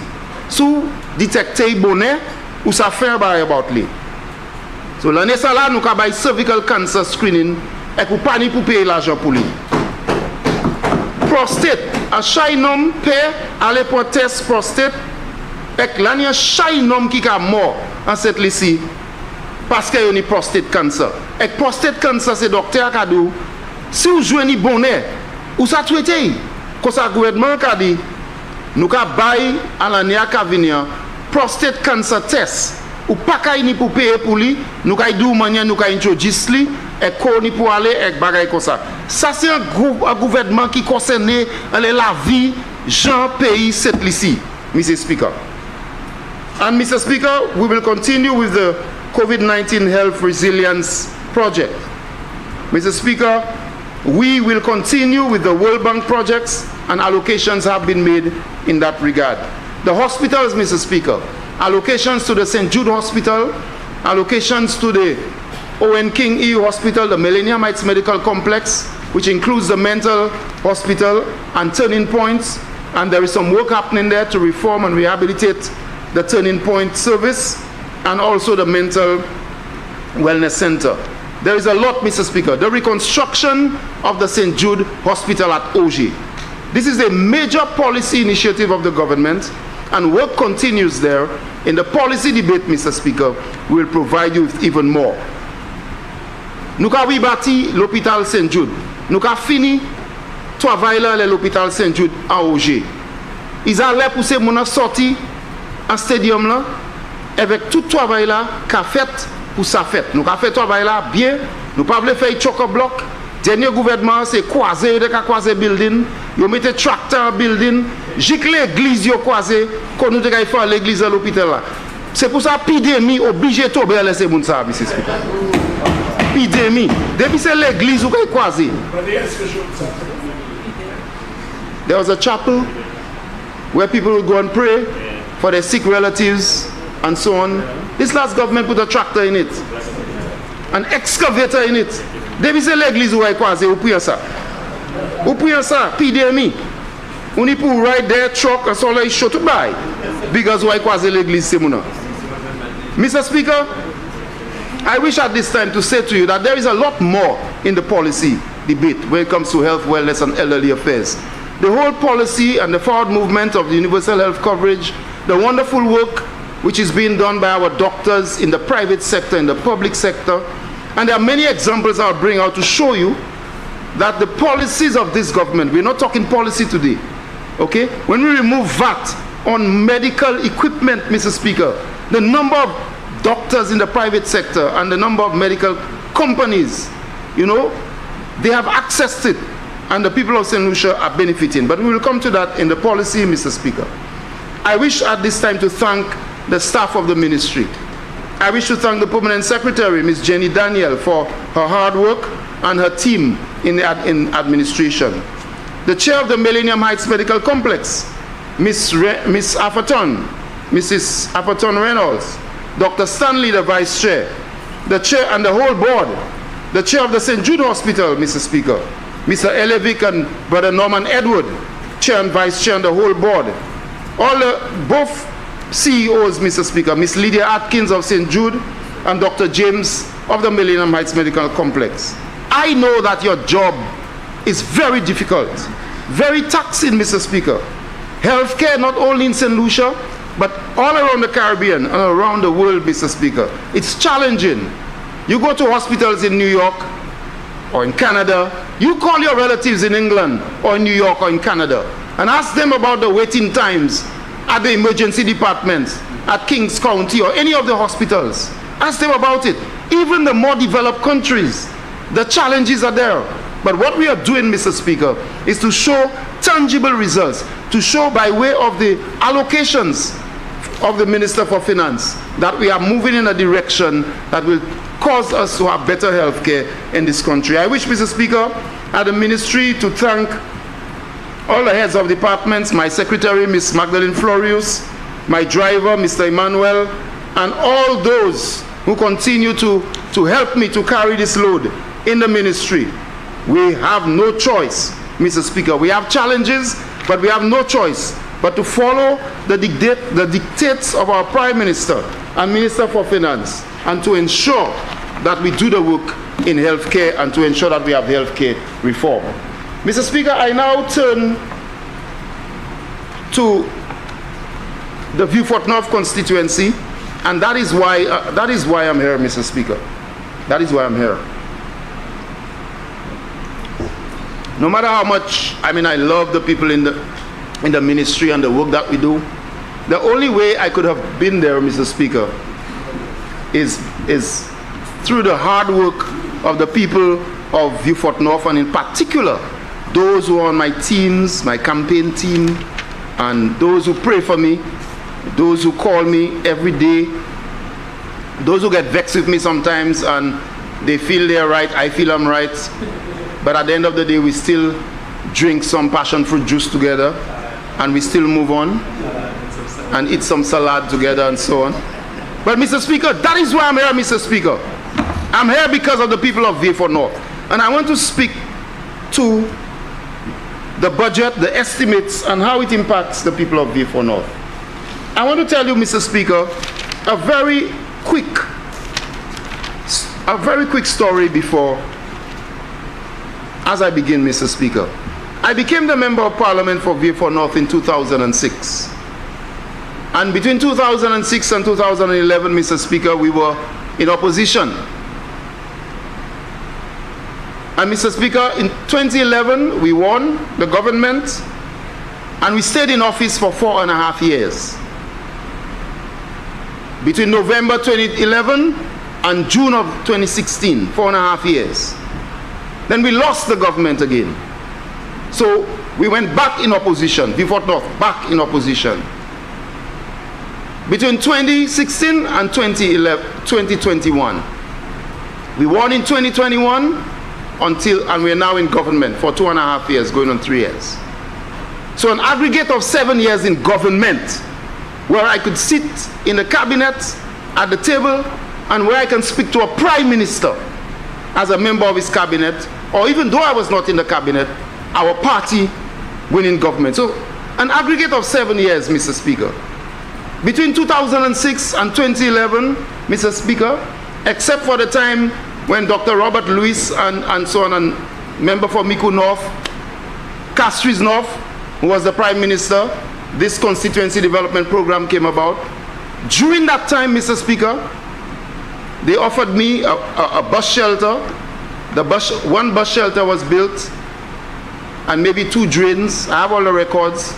But apart from that, Mr. Speaker, as long as we're in opposition, and the Vieux-Fort North constituency has suffered. So while I've been the parliamentary rep from 2006, this is the second time I've been given the opportunity by the Holy Spirit and the Prime Minister to be in a cabinet where I can advocate vociferously for the people of Vieux-Fort North. Between 2016 and 2021, it's important for me to say this. The Belrose Doctrine was the theme. The member for Miku South endorsed the Belrose Doctrine, which meant that because Vieux-Fort North, the people of Vieux-Fort North did not support them, they gave us nothing. They gave us nothing. He has to walk out because it's shameful. They gave us nothing. And then they gave us nothing, Mr. Speaker. And then through their surrogates, they said, they keep saying that Moses Jobatis is doing nothing for you, he ain't doing nothing for you, but they gave us nothing. Thinking that the people, exactly what you vote in Labour for, what you get, but the government gave us nothing. Mr. Speaker, I'm proud to say, Mr. Speaker,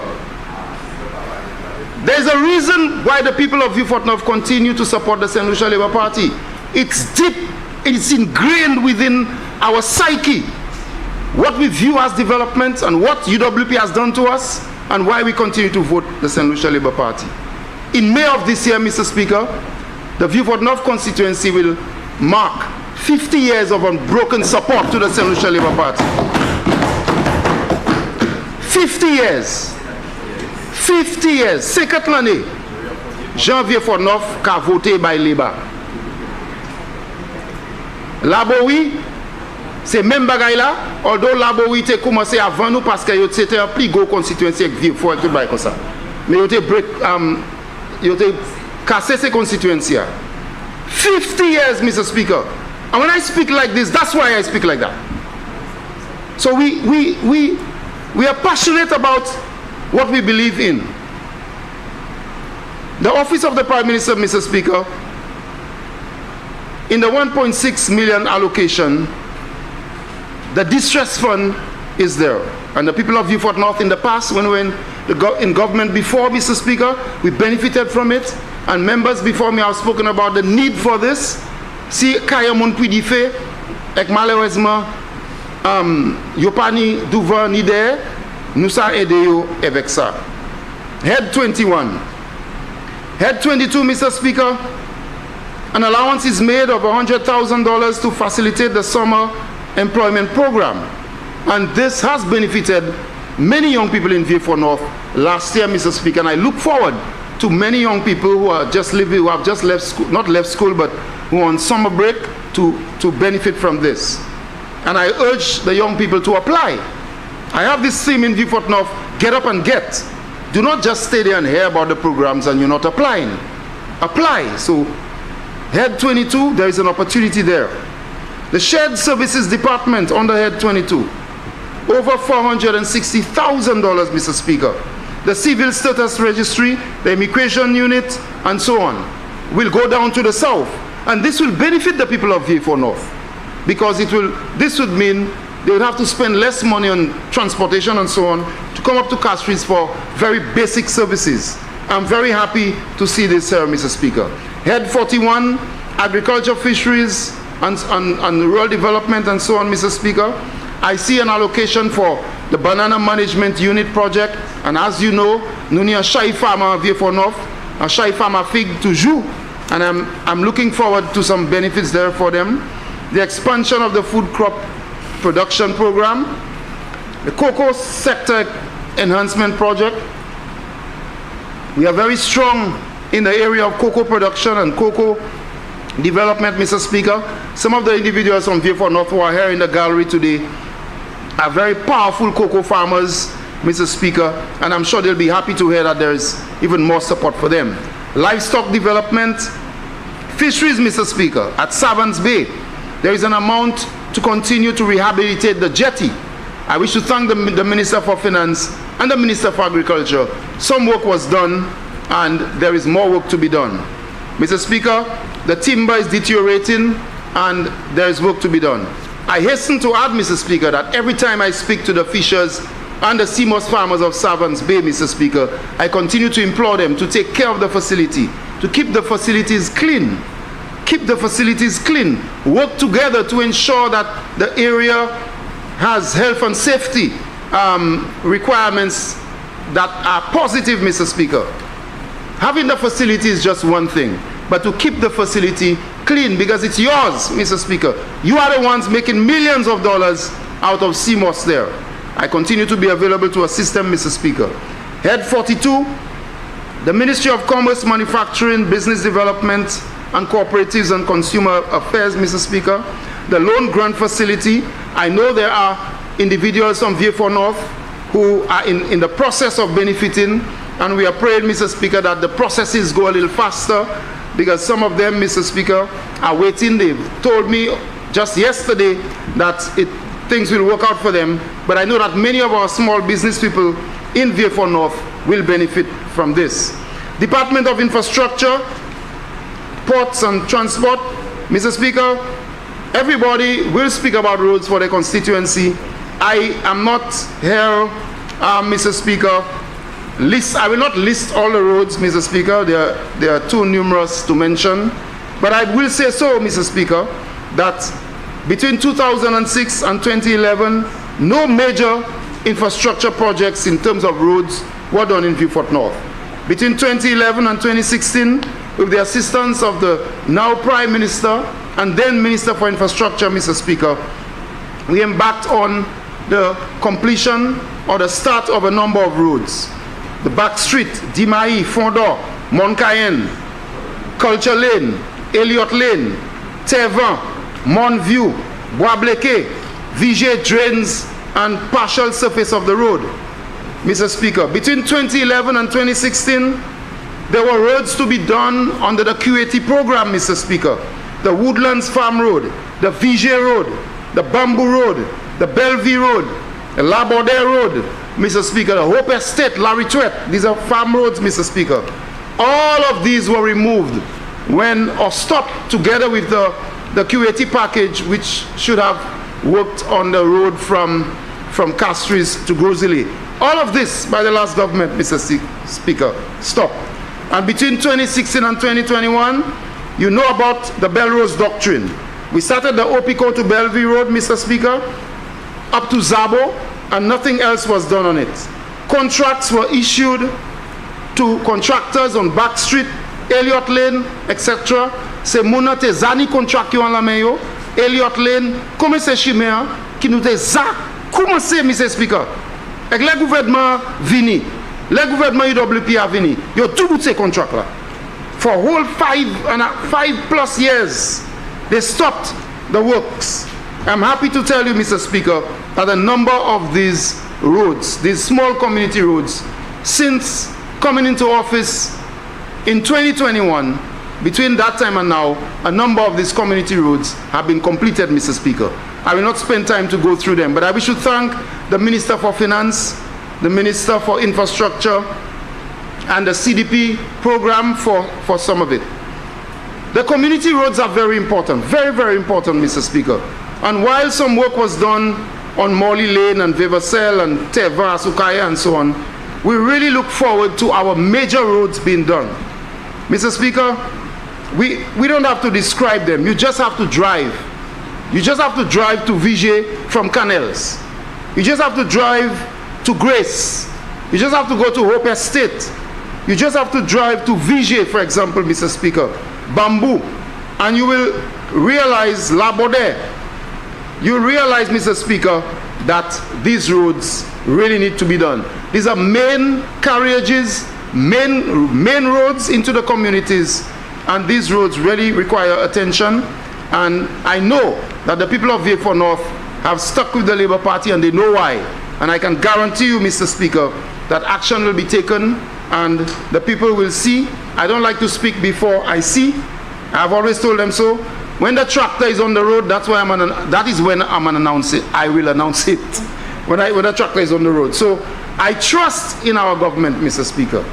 As the people of Opicon and Asukaye and Vevasel and Perino Lane and Dimai Road in Bellevue, many of these roads were never done, Mr. Speaker. There have been generations and generations of people living there. You can count over 150 years of families living there. I can go back. When you look at Teva, many of the people in Teva, they came from Teva, went to Bellevue and populated the area. When you look at Bellevue and Grayson, Vision, these places, these roads have never been touched. Mr. Cecil Lay, God bless him, cut some of these roads when he was a member of Parliament between 1979 and 1982. The Asukaye Road, the Vigier Road, Mr. Speaker, a lot of these roads, the Vigier Road only reached up to a point, and it was Labour Party, the St. Lucia Labour Party, and Mr. Cecil Lay who cut a lot of these roads. But since we lost in that time, and we took almost 30 years in the wilderness, a lot of these roads, Mr. Speaker, were not done, except in 1991-92, from Pierre going to Deriso. Except that main road, Mr. Speaker, which was done during the time of Sir John, except that road, none of the other roads was done. So we have to cure this deficit, and we have started, Mr. Speaker. I wish to thank the Minister for Finance. Some of the Mr. Speaker, nous n'avons aucun problème chez nous avec for North. Et nous avons commencé à améliorer. Je veux remercier le ministre des Finances parce que nous avons fait tout le travail quand nous vient en office. Là, UWP en pouvoir, c'est caloter, yo ka caloter ces gens parce que yo pas voté ba yo. Là, yo ka ces gens chebe fort avec Labour Party parce que yo savent, nous savons qui c'est Labour Party qui a délivré ba nous. Avec nous a commencé délivrance. Nous avons, Mr. Speaker, chimé à Opicon, chimé à Tevan, chimé à Asukaye, chimé à combien de places en Vieux-Fort-Neuf, chimé Vevasel, chimé Dimai, Elliott Lane, en chaque ces places-là, côté dernier gouvernement, il y a tout pour ces contrats-là, Mr. Speaker. Zabo pour Bellevue, il n'y a pas continué. Mais le gouvernement, ça, quand nous avons commencé à améliorer. Avec les bagailles qui ont commencé, les turnover qui ont tweet, c'est les ça là, moi j'ai annoncé, Mr. Speaker. Roper State and so on, the Woodlands Road, Bellevue Waterfall Road. Mr. Speaker, Head 44 Constituency Development Program. I wish, Mr. Speaker, to thank the Minister for Finance for his allocations under the Constituency Development Program. The Constituency Development Program, the funds there, Mr. Speaker, are committed by the Taiwanese government, and I wish to thank the government and people of Taiwan for their assistance to our communities throughout St. Lucia. Housing, infrastructure with small concrete roads, Mr. Speaker, drains, and in Vieux-Fort North, what I have done, Mr. Speaker, I have taken or allocated a portion of it to assistance to micro businesses, Mr. Speaker. A number of our micro businesses have received assistance through the injection of funds for them to purchase, whether it be refrigerators for their business, hair dryers, chairs for hairstylists, you name it, deep freezers, Mr. Speaker, a number of pieces of equipment, air conditioning units for barber shops, you name it, Mr. Speaker, all around Vieux-Fort North. Sewing machines, Mr. Speaker, we purchased brand new sewing machines with the ability for the latest designs and all kinds of styles for the people who are interested in that kind of craft. And last year we did it, and this year, Mr. Speaker, I'm finalizing a list to again provide to the micro businesses in Vieux-Fort North, and all of this is from the Constituency Development Program.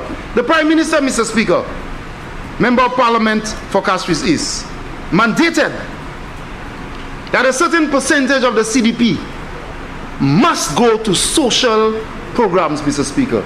Must go to social programs. Not the flashy things the last government was doing, that you cannot account for certain things. must go to social programs. And that is how, Mr. Speaker, I am able to allocate monies when people are in difficulty, Mr. Speaker. A caring government. We can't do everything, but when people are in difficulty, they come to the parliamentary office and we give them assistance as best as we can. Mr. Speaker, in many cases, obviously, like many of my colleagues, we will not tell you who these people are or what they are going through or what we are helping them with. In some cases, when it is business or when it is certain things, we will tell you, but in a number of cases, you will not know who these people are. But the accountability is there. The SSDF is the one doing the accounting, Ministry for Finance, and we are not given any monies. People must bring in their invoices. So, si on a ti malade, ou ben si on a ti l'opération pour faire, ou ka aller l'hôpital St. Jude, ou ka jouer nan invoice, mené avec nous ka aider, Mr. Speaker. So that is what we are using the Constituency Development Program for. Head 48 Housing and Local Government, Mr. Speaker, there's an allocation to continue the National Housing Assistance Program. L'année plus l'argent à BGA pour ministre qui responsabilité pour housing, Member of Parliament for Castries Central, pour nous plus support. Nous avons joué dans chaque support avec Olion Vieux-Fort North, Mr. Speaker, Ron Vieux-Fort North, Mr. Speaker. We have assisted many families with the refurbishment of their homes. There are a few cases of critical need where we had to rebuild the houses, Mr. Speaker, but most of the cases, either we replace the roof or the walls or the flooring. And Mr. Speaker, I will not give you the number, but we have assisted a number of people in Vieux-Fort North. And just today, Mr. Speaker, work continues on one of them. People, when they get the materials, Mr. Speaker, they go to the stores to get the assistance. Mukawi merci ministre pour ça. Mr. Speaker, as I Member for Vieux-Fort North, you have 15 minutes left. Thank you, Mr. Speaker. The Head 48, we continue with PROUD. And Mr. Speaker, as you know, the PROUD program, the Opicon area, has been part of the PROUD program for a very long time, since when we were in government between 2011 and 2016. And the work continued, Mr. Speaker, but the work, I am hoping with the allocation this year that we can accelerate the works. Mr. Speaker, some surveys have been done. I know that surveys are ongoing, and the people of Opicon are eagerly waiting for the deeds and so on. And we are hoping, Mr. Speaker, that this program there will be an injection in terms of the speed and so on this year. We should thank the Minister, Member of Parliament for Castries Central for the work. There are some challenges there, Mr. Speaker, and I always try my best to speak frankly to my people. There are some challenges. We have Opicon, where there is PROUD. There is a piece of land at the top of Opicon, Mr. Speaker. People from everywhere believe that they can come to the top there, squat, and build houses, Mr. Speaker. I have said over and over again that this land does not belong to the government. When people come to my office, I tell them, so allez squat and let tête mon Opicon, yo kay tiye kayou la, parce que ça parte gouvernement. This land belongs to the National Insurance Corporation, and the National Insurance Corporation will come to claim their land. Mr. Speaker, I know that we have social problems and people squat at times, but what this government is doing is try to regularize this. So if you've squatted the government with PROUD, gouvernement ka try garder ki manière yo sa apporter cette terre avec sous zaka wete là pour aider ou et qui manière qui côté terre yé. No passage just aller me kayou n'importe côté, Mr. Speaker, which is not part of the program. So I say so every time I speak in the parliament. Moun pa aime tan me di ça. Terre qui en les tête Opicon, ça pas terre gouvernement. The land does not belong to the government. Mr. Speaker, I know very well, and I can tell you, this is the general area where I live. There are private lands on the other side where I live, and right next to me there is the Pierre playing field, Invest St. Lucia is surveying lands around the Pierre playing field for sale. But beyond that, beyond the Invest St. Lucia lands, the land belongs to NIC. From my home, I can see the NIC lands. Beautiful land. It doesn't mean you cannot own the beautiful land, but we have to do it properly, Mr. Speaker. NIC has to come in there, and they are going to come in there. I'm taking time on this. NIC kai vinla, you kai apante, they will survey the area and possibly make lots available. But for now, I urge you, do not squat on NIC lands, please. Do not squat on NIC lands. So we are trying, Mr. Speaker. The Town and Village Council still on the head 48, Mr. Speaker. Ministry of Local Government. I wish to thank in a very special way the Chair, Mr. Lincoln Francis, and the Council of the Vieux-Fort North Constituency Council. They are doing a tremendous job, Mr. Speaker. They have caused to be constructed some beautiful bus shelters, some drainage works in the area, and I urge the Member of Parliament for Castries Central to give them even more money, because the council in Vieux-Fort North they have some beautiful projects that they want to implement. Head 51, Ministry of Equity and Social Justice. In fact, Mr. Speaker, there's a bus shelter which was built by the council. You must go to Tetmon. You must go to Tetmon to see. That's a sample bus shelter in terms of up. No, it doesn't have upstairs and downstairs. But it doesn't have salon yet. So I wish to thank all those who are working in the council. I wish to thank the contractors and everybody for doing some wonderful work. The Ministry of Equity, the after-school program, the home care program for the elderly. Hope, Mr. Speaker, I look forward to it. Major rehabilitation of schools on the head 52. Mr. Speaker, I'm very pleased to report, and the Member of Parliament for Dennery North has mentioned it, but I'm pleased to report that if you look at my mini manifesto for the last election, you will see the rehabilitation of the Pierre Combined School on it. And I'm pleased to report that we are starting that process. Remember, you have 10 minutes left. Thank you, Mr. Speaker. I am pleased to report to the people, to the House, and also the people of Pierre in particular, that we are going to begin this process with the construction of a section of the school from a new block, from the loan from the Afro-Exim Bank, and more details will be forthcoming. And this is the beginning of the total rehabilitation of the school plants. And we are hoping we're going to 1.6 million has been allocated, and this is going to be a wonderful block which will be the start of the rehabilitation of the entire school plants. Mr. Speaker, the Pierre Combined School is one of the best performing schools in St. Lucia, and it has been so for many, many, many years.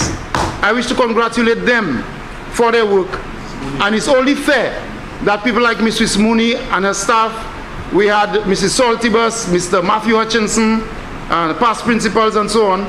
It is only fair that that school, which is termite infested, it has a lot of problems, Mr. Speaker, and we are starting the process. We will continue. I also recognize that the other schools, like the Bellevue Combined School, the Vigier School, and the other school, Grace Combined Schools, will all receive attention. I wish to thank the Minister and the Minister for Finance for the work on the roof of the Bellevue Combined School, which was done. There's more work to be done, the tiling and the doors and so on, but Mr. Speaker, I am sure it's going to come. Head 54, Youth Development and Sports. I am pleased with the provision, Mr. Speaker, for the Cadet Corps. Constituents will benefit, and I'm very pleased with the provision for playing fields. The Bellevue Playing Field Rehabilitation Project has started, Mr. Speaker, and I wish to thank the Member of Parliament for Grosile who promised it, and work has started on it. The construction of the building for the lights, I don't remember the name, the control room that has started, the excavation of the ground has started, and there's a big activity for Easter. So I told the contractors to stop for now, and we are going to continue after the community activity for Easter. So I should thank the Minister for Finance. Mr. Speaker, the Saturday before elections, the Member of Parliament for Castries East came to Vieux-Fort North. Saturday before elections, it was night. We had this motorcade, and he went to the Bellevue playing field. And when he saw the condition, I told him, PM in waiting, that is one we must do. And on the microphone, he said to the people, when you vote for us, we are going to rehabilitate this field and we're going to put lights on it, Mr. Speaker. I am happy to tell the people of Bellevue, and they're seeing it for themselves, that it has started, Mr. Speaker. There will be lights. We're working on the sitting area, washrooms in phases, but the lights will come first, the surface and everything, Mr. Speaker. I wish to thank the Prime Minister again for the work in infrastructure, community roads. I wish to thank the staff of SSDF, Mr. Speaker, for all of the work that they're doing to assist the people of Vieux-Fort North. I wish, Mr. Speaker, to say to you that the youth economy under Head 56 continues to benefit the people of Vieux-Fort North. And I want to tell the people of Vieux-Fort North that all of these programs, toutes ces programmes ça, Mr. Speaker, you're là a gouvernement. Mais nous ni pour lever. You have to get up and get. Get up. Leave Bellevue, Grace, Vigier, Kako, wherever you are. Go to the offices of government. Come to the parliamentary office. We will help you. We have officers in the field. Lincoln Francis, Shomi and Popi. We have Angie Kedo. We have these people in the field to assist you. Go to the office, you'll meet Sister Angie Kedo. We have all the programs connected. Go to them and they will help you. Brother F. Albert St. Catherine with the housing. We are there to help you. We are not like the last government. We are helping everybody. And this is throughout the country, Mr. Speaker. So, get up and get. Come to us. We want to help you. Come to us. We are government, a caring government. Come to us and we'll help you, Mr. Speaker. As I close, Mr. Speaker, I want to say to you that this Minister for Finance. Remember, you have 5 minutes left. Thank you, Mr. Speaker. As I close, I wish to say to you, Mr. Speaker, that this Minister for Finance is a better manager than the last Minister for Finance. A better manager. This Minister for Finance will keep St. Lucia safe. This Minister for Finance, over the last fiscal year, despite all the challenges, Mr. Speaker, we had a total revenue of $1.68 billion, a primary surplus of $104 million, 42 more than the last year, Mr. Speaker, 62 million more than the approved estimates. He's a better manager than the last Minister for Finance. The current surplus is $156 million, Mr. Speaker, 47 million more than the last year. The recurrent account surplus of 46 million or 39 million over 2023. Results show, Mr. Speaker, that this fiscal year was better than last year, Mr. Speaker. The economy has improved. And I remember the member for Castries South and Minister for Tourism always says to me in our discussions, a rising tide raises all boats. We always talk about these things. And the Minister for Finance, his skill, his dexterity, his passion for people, his passion for doing things right has caused this economy to grow. Never, never, never, never again, Mr. Speaker, should this country ever find itself in the hands of the former Minister for Finance, Mr. Speaker. I say to all those who assist me, my family, Mr. Speaker, my family who pray for me and who keep me, I say to those who love me and who pray for me, those who call me every day, those people in my constituency who work for me, who walk the ground, who campaign to ensure that they return me to the Parliament of St. Lucia, I thank you. Continue your prayers. I thank the Holy Spirit for giving me strength, Mr. Speaker. And I will use that strength by the Holy Spirit to do everything that we have to do to ensure, Mr. Speaker, everything right, everything legal, everything on the ground to ensure that we give the people what we promise them. And for this side, the Member of Parliament from Miku South, never, ever, ever, ever, ever to return as Prime Minister in this country. Thank you, Mr. Speaker.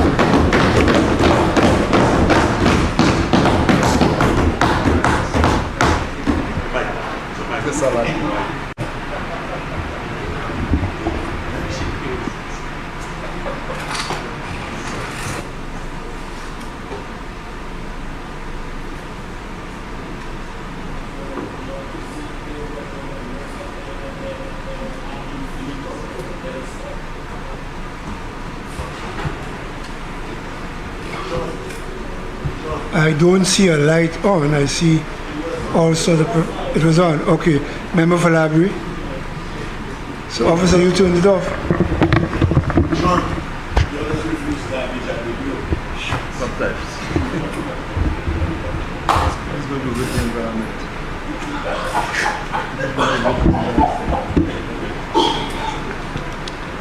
Thank you, Mr. Speaker.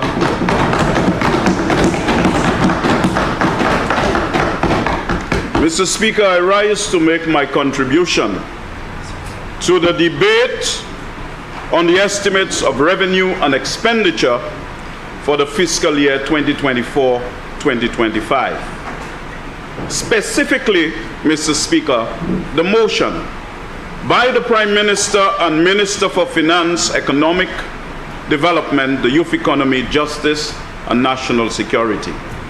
Be it resolved that the Honorable House of Assembly do adopt the report of the Standing Finance Committee on the estimates of revenue and expenditure for the financial year 2024-2025 in the sum of $1,894,110,800 as a charge against the Consolidated Fund and other funds of the state of St. Lucia.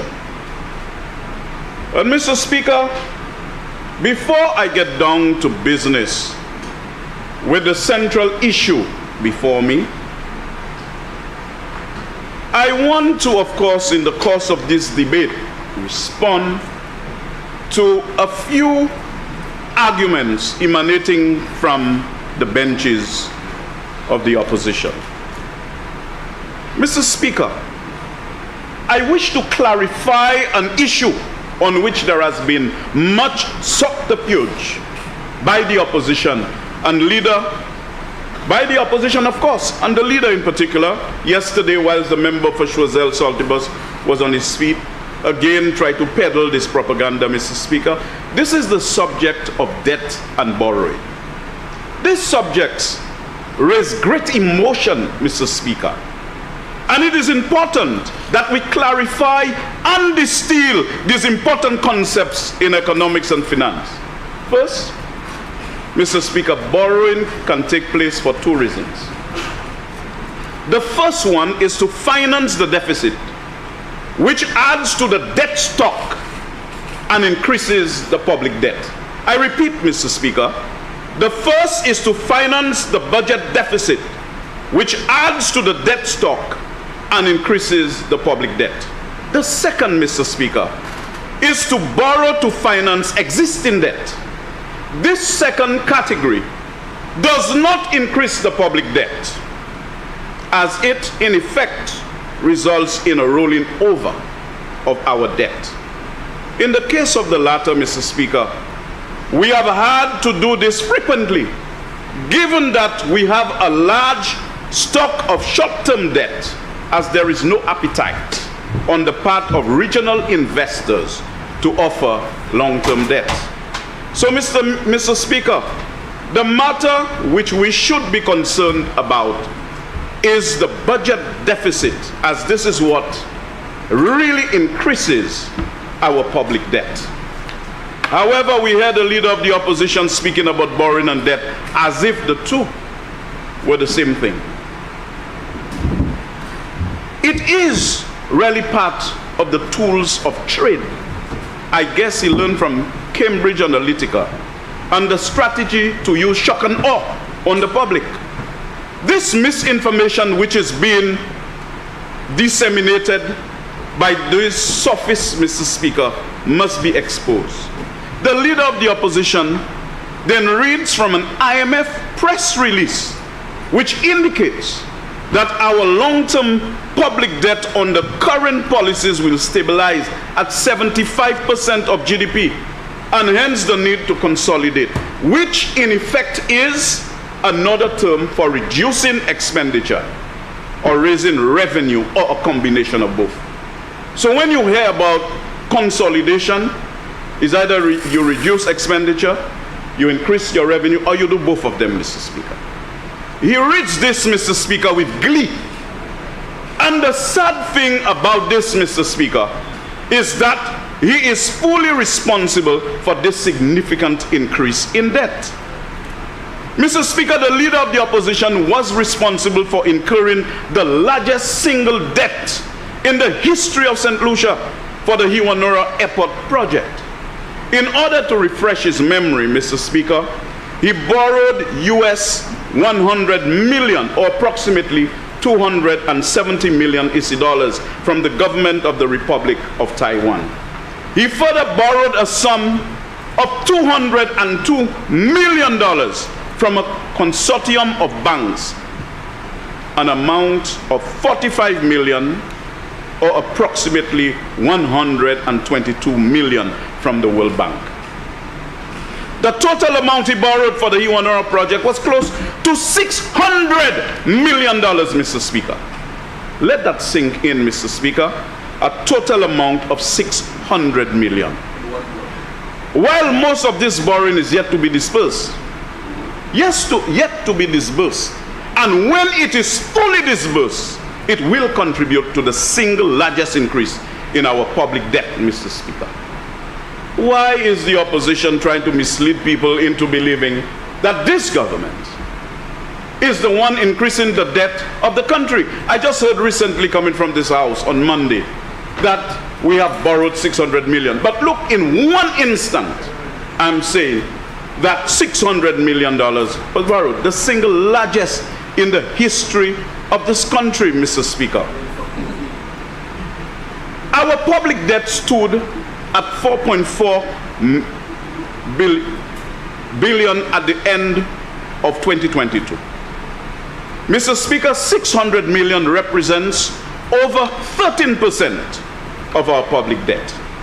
If we do the arithmetic, SLASPA's debt accounts for over 13% of our public debt.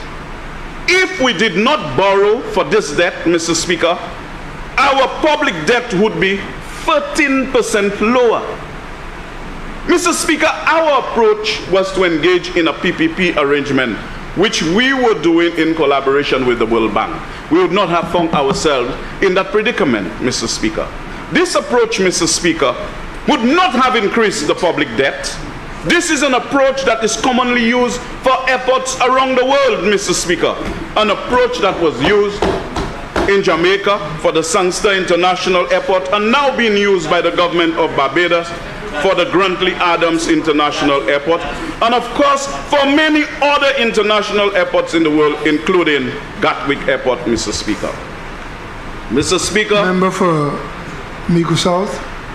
Mr. Speaker, on a point of order, the member is straying off of the subject matter today. Not that I don't mind, but I'm just saying, I thought that this was the kind of debate that we would have had during the policy debate. But certainly if the member is going to be given the latitude to do that, then it certainly changes my presentation. And member, don't give me a historical story, just make your point. Point of order, members, the member is straying away from the bill, the motion on the floor, which is the estimate, Mr. Speaker. Member for Library, the point of order is that you are not addressing the estimates. It is a point of order I concur with. You concur with that point of order. We are debating the estimates, Mr. Speaker, and it is relevant because in the course of this debate, the member for Choiseul emerged with it. And therefore, we cannot allow propaganda to masquerade in this chamber as Member for Library, we're not going to argue that. You are not debating the estimates. So I am not supposed to respond. Please, I just want to have it clear. Please stick to the estimates before you. That's what I'm sticking to. That's what I'm sticking to, Mr. Speaker. But you see, I don't want to be recalcitrant, my Lord. And of course, I wouldn't beg for the leave. But I think the point has been made, Mr. Speaker, that members opposite borrowed over $1 billion during the time. And that's the point. They borrowed over $1 billion, which has implications for this exercise. Member from Mico South. Mr. Speaker, the member is again misleading the House. He has the numbers in front of him. There is nothing that shows that under the previous administration we borrowed over $1 billion. In the social and economic review, there is no numbers that show that we borrowed over $1 billion. So Member, point of order, the member is misleading the House, Mr. Speaker. You need not respond to that. Just continue. You want me to respond? Oh, because I have the numbers before me, and the numbers actually say so. It actually says so. So I beg leave, Mr. Speaker, just to put the numbers, because it is a document of the House and the Economic and Social Review. Mr. Speaker, according to the figures, it's over $1 billion. 1.04 billion when you check total outstanding debt, and if we check total liabilities, it is $1.2 billion. A fact which is not subject to debate nor compromise, Mr. Speaker. But I shall resume normal navigation, Mr. Speaker, at this juncture. Mr. Speaker, the estimates of revenue and expenditure provides the opportunity for parliamentarians to review the performance of the estimates of revenue and expenditure in the previous fiscal year, 2023-2024, and to examine the forecasts made for revenue projections and expenditure allocations, both recurrent and capital, for agencies for the new fiscal year 2024-2025. Mr. Speaker, ministers are concerned with receiving the resources to meet their department's public policies and priorities. Parliamentarians are concerned with ensuring that they obtain the resources to meet the needs of their constituencies and constituents. It is said, Mr. Speaker, that the whole is not simply the sum of its individual parts, and this is indeed the case with this budget. In this regard, Mr. Speaker, at the broader aggregate level, we are all concerned, especially members of this side of the House, with how the whole budget will impact the key macroeconomic indicators, namely economic growth and development, employment, investment, public finances, and debt. Mr. Speaker, the budget is, however, not only a tool of macroeconomic policy, it also allocates resources to the social sectors to facilitate the delivery of better educational outcomes, improve healthcare, and social equity. Resources are also provided for law and order, governance and democracy, and public administration. While I know we cannot get all of the resources we would want to implement our programs and projects because we have a budget constraint and limited fiscal space, it is a budget that, while emphasizing infrastructure, provides resources to all agencies to achieve their policy priorities. Mr. Speaker, I have rated this budget a 10 out of 10 for its comprehensiveness in scope and approach and its breadth and depth. Not even the best political liar can refute the facts that lay bare in this honorable House. And my colleagues who spoke before me yesterday, and of course this morning, have actually articulated the facts in a way that one cannot refute. And in a moment, we will hear from the leader of the opposition, and his arguments will be destroyed by self-combustion. Mr. Speaker, this budget builds on two previous budgets that the Minister of Finance delivered in fiscal years 2022-2023 and 2023-2024. And I go to the previous one. The first budget, which was based on the theme empowering our people, transforming our economy, emphasized taking corrective measures to deal with many of the problems left by the former administration, a country that was deep in crisis. This is what we inherited from the member for Mico South. The second budget recognized the need to prioritize funding in health and national security, given the neglect of these vitally important sectors by the last administration over their term in office. We are all aware, Mr. Speaker, that under the former administration, no monies were allocated for training for the police force, and the police were also starved of other important resources required to do their work effectively. In addition, Mr. Speaker, many of the police stations which were built by our government were in a terrible state of neglect. The Minister of Finance took swift action, Mr. Speaker, by providing resources for training for the police and procured a fleet of vehicles for the police to carry out their work. In addition, Mr. Speaker, the Minister for Finance allocated resources to rehabilitate the police stations and to commence the new Northern Divisional Headquarters. As it relates to healthcare, the former administration pussyfooted by doing nothing for more than 2 years and then abandoned the project altogether and embarked on squandering our money by building this huge box at the cost of over $118 million and left not one penny to complete this monstrosity, Mr. Speaker. And they feel they can come and parade in this house as if they can give people instructions. In fact, his legacy was to leave payables of millions of dollars which he owed to the contractors, which the current Minister of Finance has to address. Mr. Speaker, a plan was put in place to complete the St. Jude's Hospital project, and it is progressing nicely. And for those who are asking the question on a continuous basis, the hospital will be finished. But we have moved beyond that to provide better health care in this country as articulated by our competent Minister for Health. Mr. Speaker, we also had wiped out a huge debt, another legacy of the leader of the opposition and his government, to the Cayman Health City Company for what he called managing the OKEU hospital. This budget, Mr. Speaker, is termed the Year of Infrastructure, acknowledging the need to address the major gaps in our economic and social infrastructure.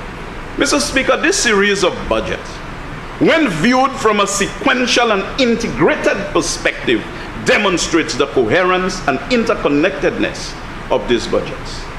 And that is how you manage a country. There must be a common thread which runs through all your estimates. And that common thread is managing the economy to create the right macroeconomic framework to deliver to the people of this country.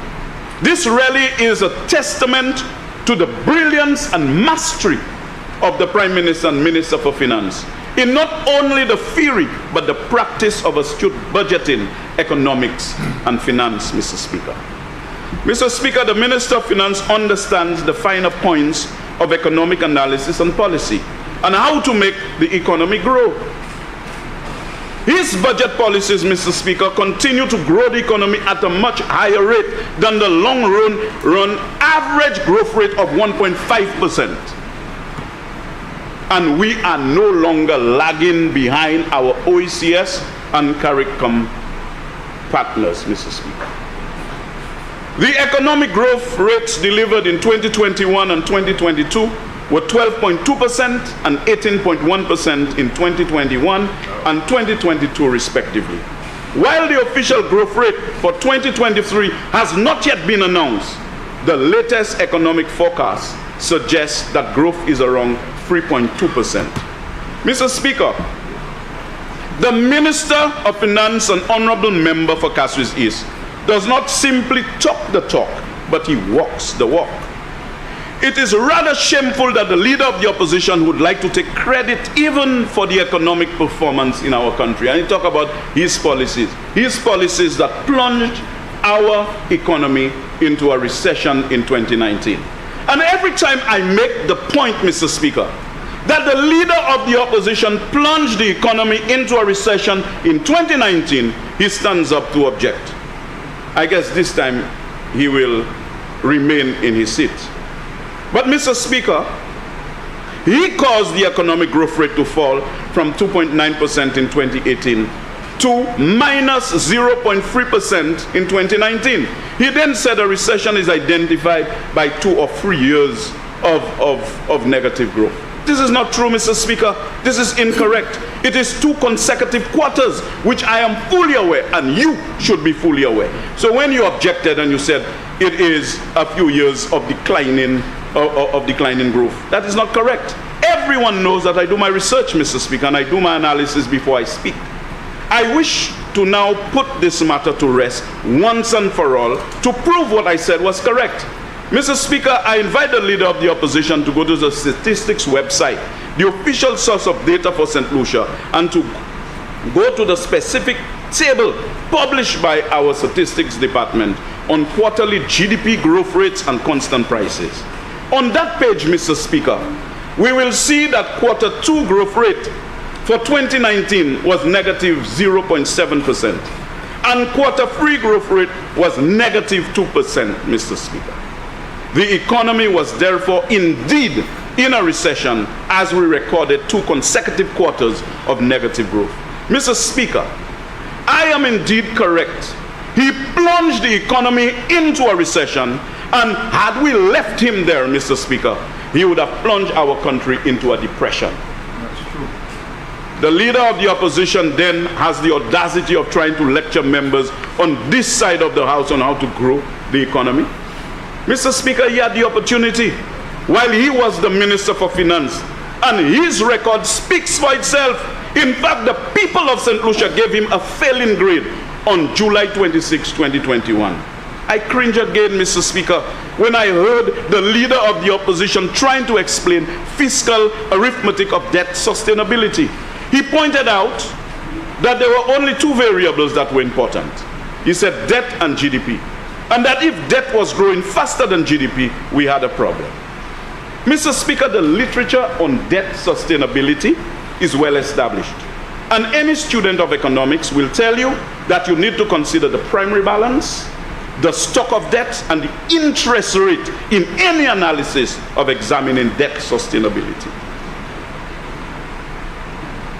You should understand, Mr. Speaker, that you cannot hoodwink this side of the House by preaching voodoo economics, another term for shasnomics, Mr. Speaker. I now wish to examine, Mr. Speaker, the 2024-2025 estimates of revenue and expenditure, and begin by reviewing the budget summary on page Roman numeral 3. Mr. Speaker, this page provides the macroeconomic data underpinning the budget.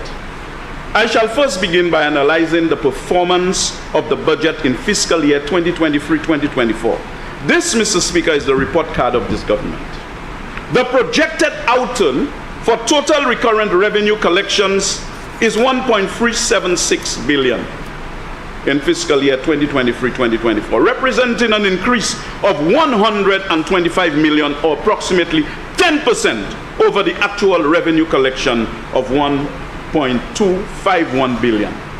This increase in revenue is due, Mr. Speaker, to an increase in tax revenue of 121 million, or 10.7%, to 1.253 billion. Notwithstanding this excellent performance, we fell short of our total budget projections for recurrent revenue, collecting 97.3% of the budgeted amount of 1.413 billion.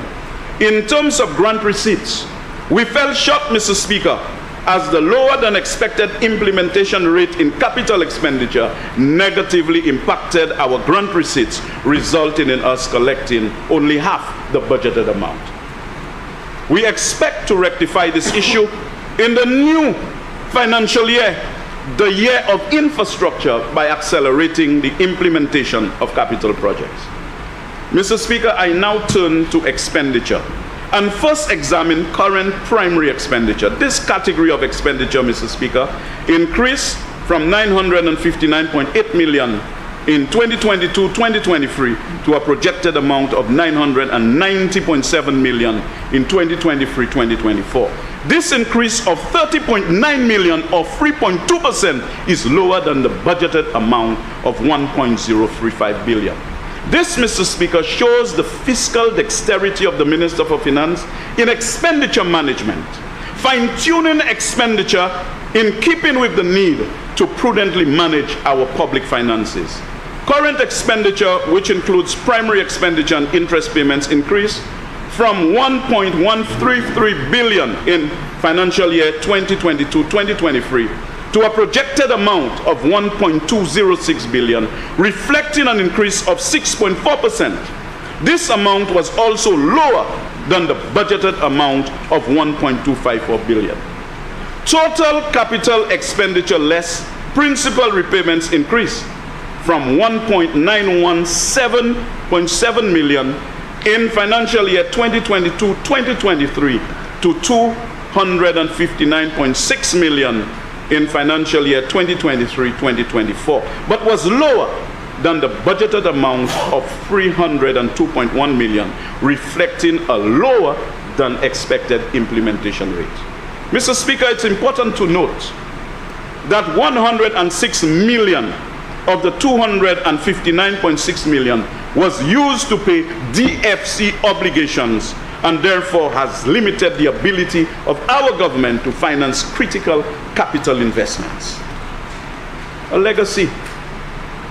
Mr. Speaker, I wish to now examine the critical macroeconomic indicators which are derived from the figures above. First, the trend improvement in the primary surplus continued with an increase from 62.2 million or 1% of GDP in the financial year 2022-2023 to 104.1 million or 1.5% of GDP. Similarly, Mr. Speaker, the overall balance remained relatively constant, dropping slightly by 0.1% of GDP to 1.6% of GDP. This is brilliant management and balancing, Mr. Speaker. Finally, the net financing requirement for the budget increased to 222.1 million, but was substantially below the budgeted amount of 288.7 million. By any measurable standard, Mr. Speaker, this is a commendable budgetary performance, and the Minister of Finance must be commended for his excellent stewardship of the public finances. Don't forget, we took this country in a crisis where the economy had contracted by 25.4%, and we did magic. In bad times, the member for Cassis East caused the economy to climb like a homesick angel. Just watch what's going to happen in the period ahead. I now turn to the budget for fiscal year 2024-2025. This budget, Mr. Speaker, reflects the thrust by government to address critical constraints to growth and development by implementing critical economic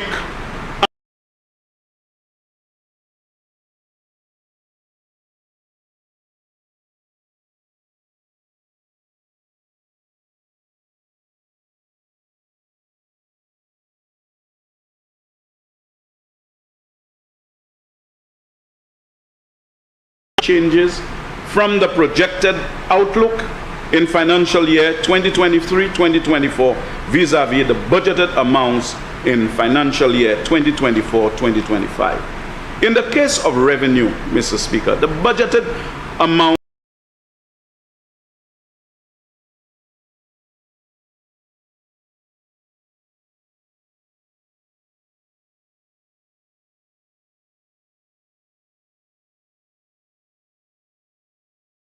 As a result, Mr. Speaker, total recurrent revenue is forecast to increase from 1.376 billion to a budgeted amount of 1.475 billion, an increase of 99 million, Mr. Speaker. Grants, Mr. Speaker, are projected to increase from 73 million to a budgeted amount of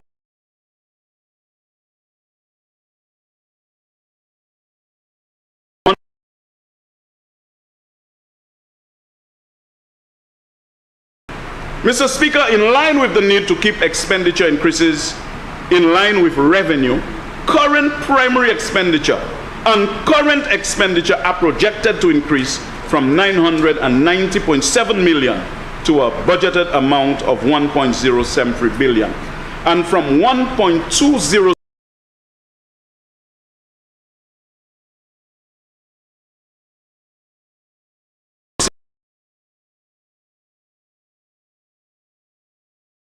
with driving economic and social development, Mr. Speaker. Mr. Speaker, in keeping with government's priority to emphasize infrastructure and to address current structural impediments to growth, capital expenditure less principal repayments is expected to increase by 15.3% from 259.6 million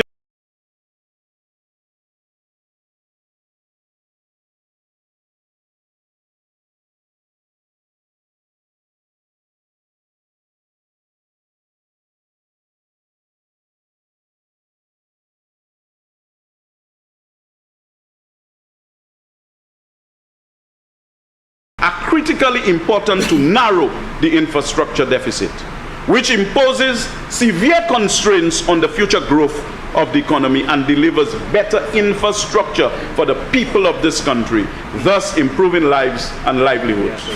Mr. Speaker, the theme for this year's budget is infrastructure. It is well known, Mr. Speaker, that economic growth and development requires sound infrastructure. Moreover, sound infrastructure provides essential goods and services to the people.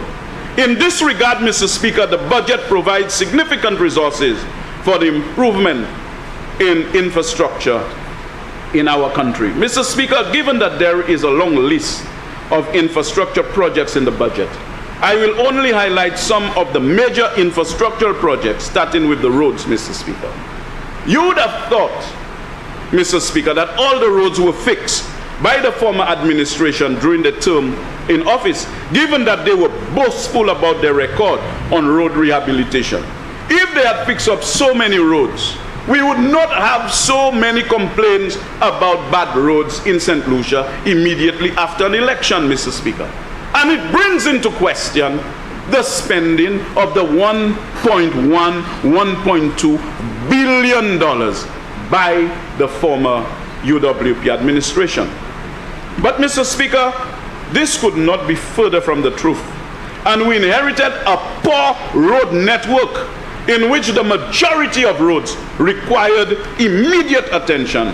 And this, again, is a legacy that we have inherited. Our government has started its program of road rehabilitation this year. And in the upcoming financial year, the rehabilitation and maintenance of roads will be intensified, Mr. Speaker. The major ongoing project is the West Coast Road and the Millionaire Highway, under head 43, subhead 41, line 0037, for which an allocation of 41.7 million has been made. Allocations of 10 million and 8.3 million have been made for the road improvement and maintenance project. And that is head 43, line 41, subhead 41, line 0506. And the rehabilitation of the Julian Hunt Highway, head 43, subhead 41, line 0504, Mr. Speaker. Reflecting government's efforts to improve the road network. In addition, an allocation of $3 million has been made for the Shock Bridge, head 43, subhead 41, line 0507, which should have been reconstructed under the DVRP project, but for some strange reason, Mr. Speaker, the former administration reallocated funding from the Shock Bridge to build community centers and HRDCs. Mr. Speaker, I ask myself, why would a government do such a thing? To reconstruct a critical and strategic bridge which joins Castries with Grosile, in which thousands of vehicles commute on a daily basis, to use those funds to construct an extravagant HRDC in Otsa costing $10 million and another one in Blanchard-Deriso. Maybe the leader of the opposition can shed light on this conundrum. I understand, Mr. Speaker, that the World Bank had serious reservations when the former administration made a request to, of course, reallocate funds for these centers from the Shock Bridge. I also understand, Mr. Speaker, that they wanted to reallocate funds that were earmarked for the PI Bridge, but that request was rejected. Hence the significant delay in implementing the PI Bridge by the former administration and the fast tracking of the HRDCs. In the area of health, Mr. Speaker, Our government has advanced the progress required in implementing the St. Jude's project, with 4 buildings currently under construction, which are expected to be completed by the end of the second quarter of the new fiscal year. Funding for the completion of the remaining buildings has been secured, and we expect a contract to be awarded soon. An amount of 67.2 million has been allocated in this year's budget for the St. Jude's Hospital reconstruction project under head 56, subhead 41, line 0078. An allocation of just over $2 million has been allocated for the construction or rehabilitation of the Soufrière Hospital under head 56, subhead 41, line 0483. Additionally, Mr. Speaker, funds have been allocated for the Larishus Wellness Center, $800,000. Head 53, subhead 103, line 0479. Establishment of the Castries Urban Polyclinic, also another $800 million under the same head and subhead. And the rehabilitation of the Comfort Bay facility in my constituency, Mr. Speaker, under head 53, subhead 116, line 0478. Funds have also been allocated, Mr. Speaker, for the construction of the Halls of Justice, head 56, subhead 41, line 0484. The construction of the police headquarters, head 56, subhead 041, line 0482. And the rehabilitation of the Judge Odlum Stadium under head 56, subhead 41, line 528. It is expected that the preparatory works will be undertaken for all these projects, and that these projects will continue in the subsequent financial year. So preparatory works have already started, and of course it shows planning, foresight, and from moving from one period to the next. In recognition of the need to improve the education infrastructure, Mr. Speaker, the government has allocated over $14 million for the rehabilitation of schools, head 52, subhead 42, line 0251. I also wish to note a significant allocation of $16.4 million to the Human Resource Capital Resilience Project, head 52, subhead 80, line 0328, and over $3 million in the Education Quality Improvement Project in the Ministry of Education, Mr. Speaker. That is how a government deals with the balanced development of a country. The infrastructure of police and fire stations are also provided for in the budget. In particular, a sum of $2 million is included for rehabilitation of police stations, head 47, subhead 43, line 0264. And we are aware that work is ongoing on the Northern Divisional Headquarters, being funded under a bolt arrangement.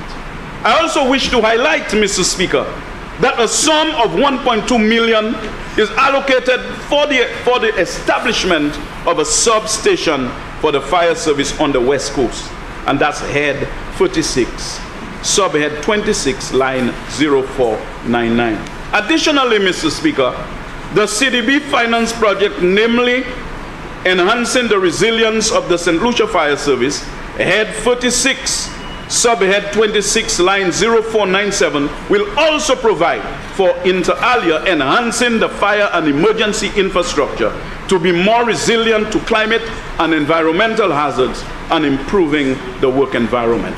Fishing facilities are also given significant priority in this year's budget, Mr. Speaker, with an amount of $5.5 million allocated to the Schwurzel Fishing Port under head 41, subhead 27, line 449, and allocations made for repairs to fishing facilities, head 41, subhead 27, line 0378, and the rehabilitation of the Castries Fisheries Complex, head 41, subhead 27, line 0501.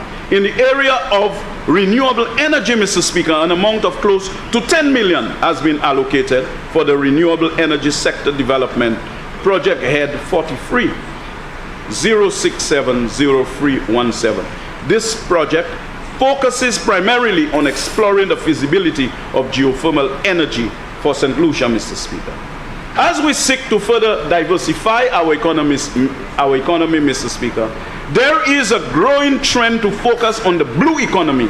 And this year, we expect to intensify the development by allocating just over $11 million for the World Bank funded project Unleashing the Blue Economy Project, Head 43, Subhead 92, Line 0396.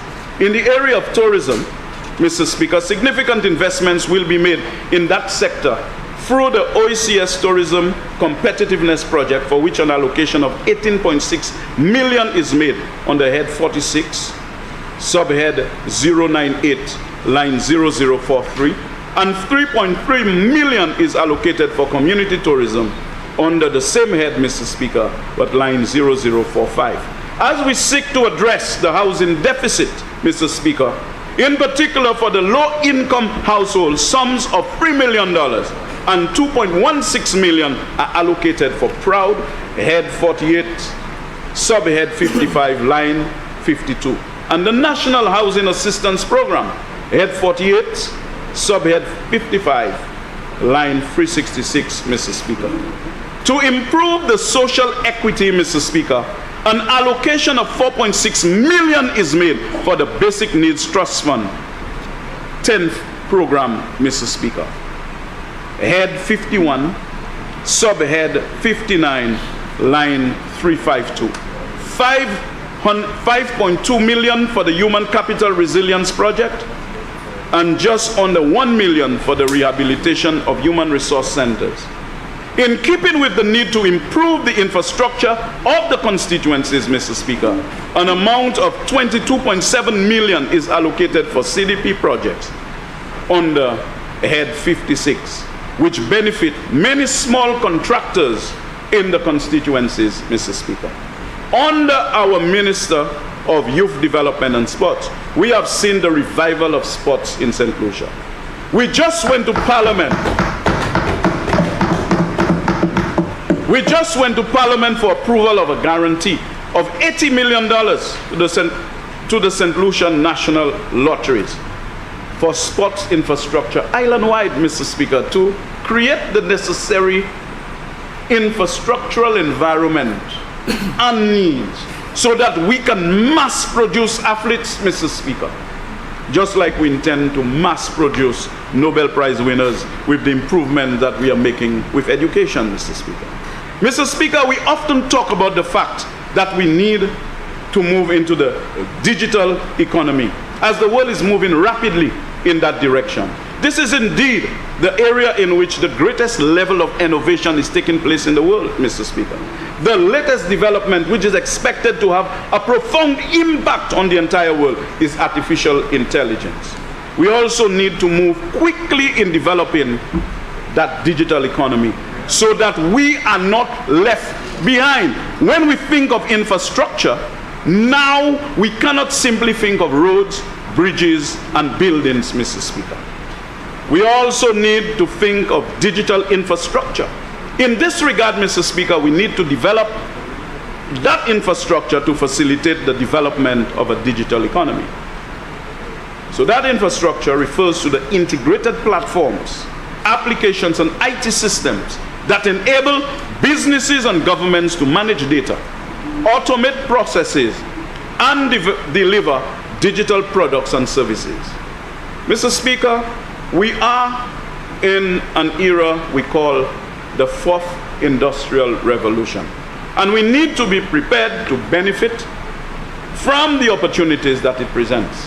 Mr. Speaker, our government recognizes the importance of investing in digital technologies to facilitate the transition to a digital economy. Mr. Speaker, in essence, this Minister for Finance and this government is setting the stage for the structural changes required to move St. Lucia into a new phase of its development, which is more in keeping with the socio-economic realities of our time.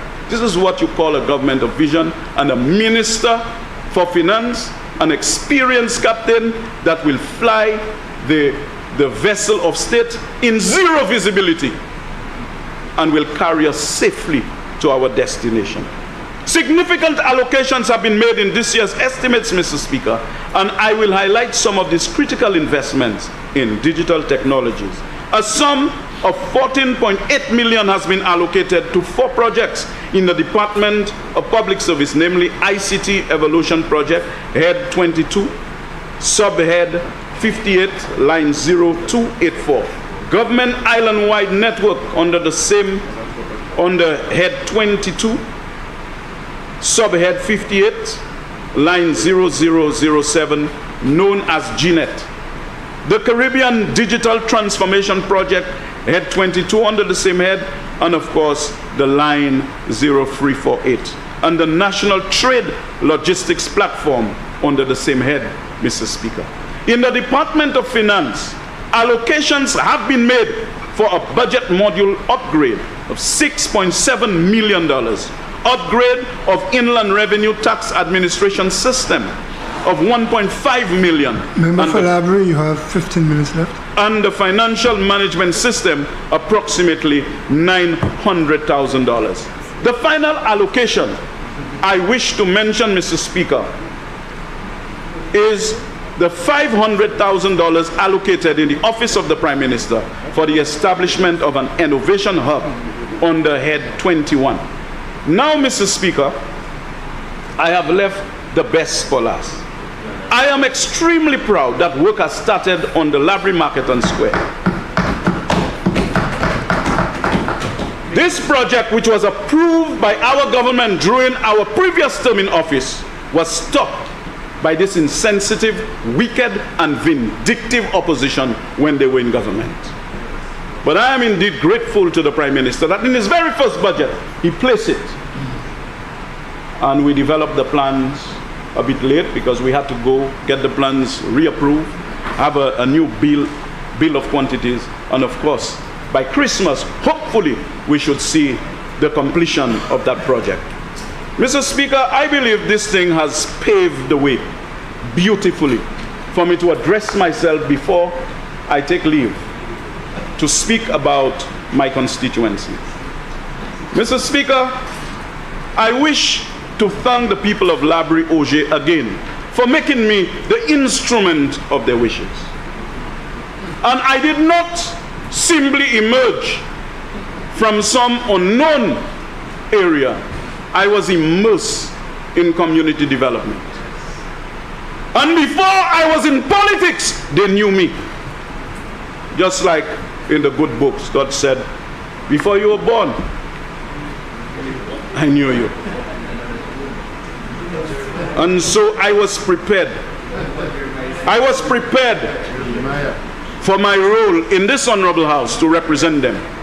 And they did not send me here to look for Roro and to engage in needless battles. They sent me there to advance their interest.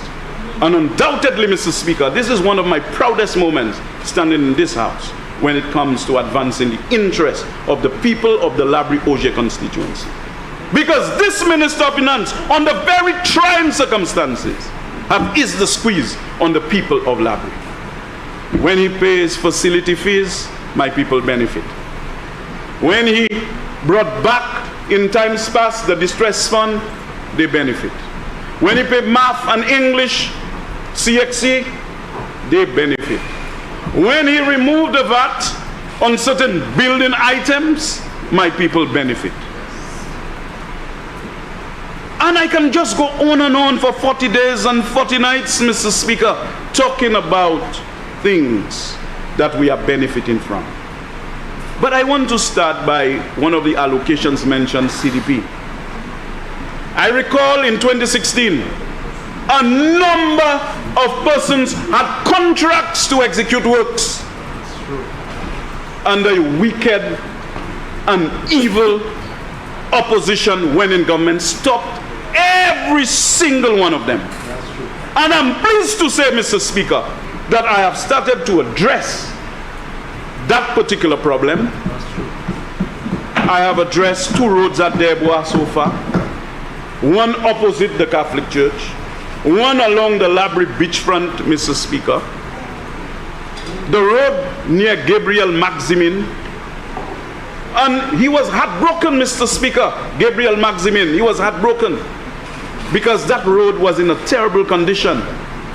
And before we had an opportunity to return to government to build that road, he migrated to the silent continents of eternity. But he died with the faith. He died believing that we were going to win the elections and his road would be done. Today, he is smiling in heaven. That's like Mr. Nickel. Mr. Speaker, I have also made interventions at that same Desbois and near the Kumans at Oje. I have also commenced the construction of sidewalks at Black Bay, which after budget will continue in the direction of POM. Mr. Speaker, before the school children around Black Bay to get to the school, and with people driving on that road at top speed, always jumping on and off the road, and the edge of the road always uneven. And last year when I spoke in this honorable house, I said we are going to commence. Remember, you have 10 minutes left. Thank you. Thank you, Mr. Speaker. And Mr. Speaker, I made the point here that we're going to commence the construction of sidewalks. And we have. We are almost finished with Lower Black Bay, Mr. Speaker. After the budget, we will complete, we will join the 2 pieces, and then we will go in the direction of POM and also address the CDP roads in POM that was stopped by this insensitive and wicked opposition when they were in government, Mr. Speaker. Mr. Speaker, it is my intention to complete all those roads that have been stopped and to engage in new infrastructural works with the support of my colleagues. And I want to thank the Minister for Infrastructure for his intervention. I am pleased to say, Mr. Speaker, that as we speak, Majomel Road is under construction.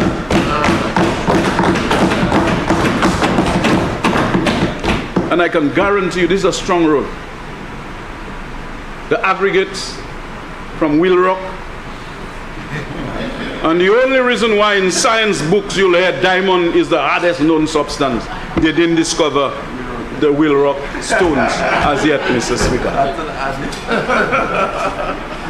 Mr. Speaker, I intend, after the budget at Bewaje, the road near Curtis Rene, near Bokowen, another individual who had time to migrate to the silent continents of eternity and did not see the road, Bokowen, I am pleased to announce that it shall be done, Mr. Speaker. The road near Chef, the Francis family at Bewaje, will be addressed. And I'm sure the Cordras would be very happy to hear that the road that was stopped by Massanson Glory Sidaba will be under construction after the budget. Mr. Speaker, I am confident that the year of infrastructure will help the Labrie Oje constituency to catch up with matters of infrastructural development. Right. And we will start with the Catin, Maganier, Monver roads at Oje. We shall start the road rehabilitation with the Catin, Maganier, Wavinpon Road, Mr. Speaker. And obviously, Mr. Speaker, when the St. Jude's Hospital shall be reopened, the heavy vehicles, emergency equipment will be going on the POM Road, the POM Oje Road, and therefore, in the public's interest, it shall be constructed. And it must not be recorded on one of the roads for my constituency. It's a national thing. It's a national thing. So when you are calculating how much money you are going to spend on roads for me, I want you to deduct that amount because it is our thing. It's a national thing. When you go into Catin, when you go into Desbois, when you go into the Wavinpon area, then we have no debate. When we are going into Bewaje, Mr. Speaker, I am elated. I have not even seen the roads. I have not even seen them. But I'm excited. According to the late Bokoen, Ipoko Memdusi Ijadu. Just the announcements. Because there is an opportunity for hope under a St. Lucia Labour Party administration. Currently, the Ministry of Equity is organizing the plans for the erection of the Auger Multipurpose Center, as well as the Bans Youth and Vending Facility. Designs are being finalized, most likely will be implemented in the following year, Mr. Speaker. Let me state categorically that the upgrade of our recreational facilities cannot wait 1 minute longer. And between now and next year, if God spare, all my major playing fields will be upgraded, including lighting. And delivery. You have 5 minutes left. Thank you, Mr. Speaker. At the schools in my constituency, I have had some bilaterals with the Minister for Education, and he has guaranteed me that my schools shall receive some level of attention. I know I have spent at the Auger Combined School in the vicinity of $1 million to help. And I know that the Ministry of Education will match that during this fiscal year. And I will account for every penny that they would spend, Mr. Speaker, in the next year's estimates to make sure that they match that amount that I have spent. I am hopeful that the Bans-Laguas Combined School will receive the careful attention that it deserves by changing the pool bois classes to smart classrooms. You know, last year I told you, when you go to the Bans-Laguas Combined School, you have to greet termites first before you see anybody. Termites are always in those buildings as if they are the ones teaching the classes. We must put an end to those termites, Mr. Speaker. The Labrie Boys School deserve some level of attention, and Labrie Girls, some surgery at Labrie Girls. Mr. Speaker, as I prepare to close, in my 4 minutes remaining, we are continuing along the lines of building and expanding our community tourism model to ensure that my constituents extract economic benefits from the model that we have been developing from decades ago. It is a quiet revolution that is taking place in the People's Republic of Labrie. And any support by government will be welcome. And I see under the tourism allocation, there are opportunities for my people to tap into. We are currently working on the landing to one of our main waterfalls at Majomel. As we speak, they are working on the steps going to the Majomel waterfall. Next budget year, we are going to address ourselves to the Mont Leblanc lookout point. It will receive much support. Together with Ecolab, we will be developing it. Now, Mr. Speaker, there are other projects which should materialize during the course of this budget year, but I shall update you if it becomes necessary. The proud lands, Mr. Speaker, at Pom, Black Bay, and Auger.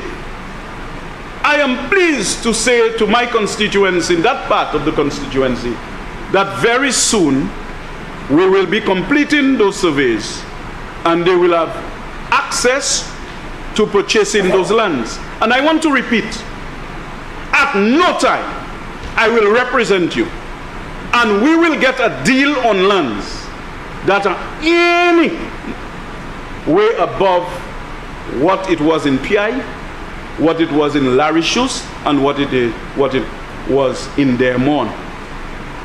You see, the same way that Dermon and Larishus and PI people enjoy the benefits, we must enjoy those benefits because we were there before. And my people have suffered for decades. For decades. Some people have died. They made application to purchase those lands. They have died. The kids left again, and the grandchildren and great-grandchildren are there. I want to ensure that they receive the justice of their cause by getting title to those lands. Mr. Speaker, I am pleased to say that the Labrie Fishermen's Co-op got a generous contribution from the Ministry of Physical Development. In terms of dealing with the Labrie beachfront, we want to be in control of our beachfront. And we made a request to Physical Development, and now it is in the hand of the Fisheries Corporate. At Rudy John Beach Park, I signaled a long time ago that we're going to make application for us to upgrade our Rudy John Beach Park. And the Labatwi area will become the Rodney Bay of St. Lucia. It will be like the Rodney Bay in my constituency. It is a place that many people consider to be depressed.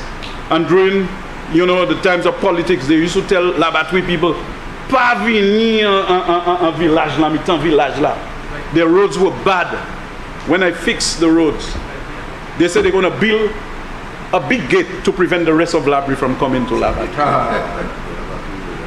Member, could you wrap up now? Thank you very much, Mr. Speaker. Mr. Speaker, thank you for granting me leave to make my brief intervention. But I will say to you, Mr. Speaker, in closing, that the honorable member for Labrie will always rise to the highest traditions of parliamentary decorum in this House. And this is why I was very obedient to the ruling of the Speaker when he told me to deviate off an acceptable track. I did not want to be recalcitrant, Mr. Speaker, and so I was obedient. But I thank you for your generosity, Mr. Speaker. I thank honorable members for their support. I want to thank the Parliament staff for the invaluable support when I have to print my documents or when I want, my research done. I go and I ask for certain documents, always very cooperative, and I want to thank them, Mr. Speaker. I look forward to hearing an appropriate response from the leader of the opposition in terms of the figures that he was disputing, and I have the social and economic review. And if I believe it's necessary, I shall also rise on a point of order, Mr. Speaker. And I want to remind the member, I also have the right to respond to anything that he says when he speaks. I thank you, Mr. Speaker.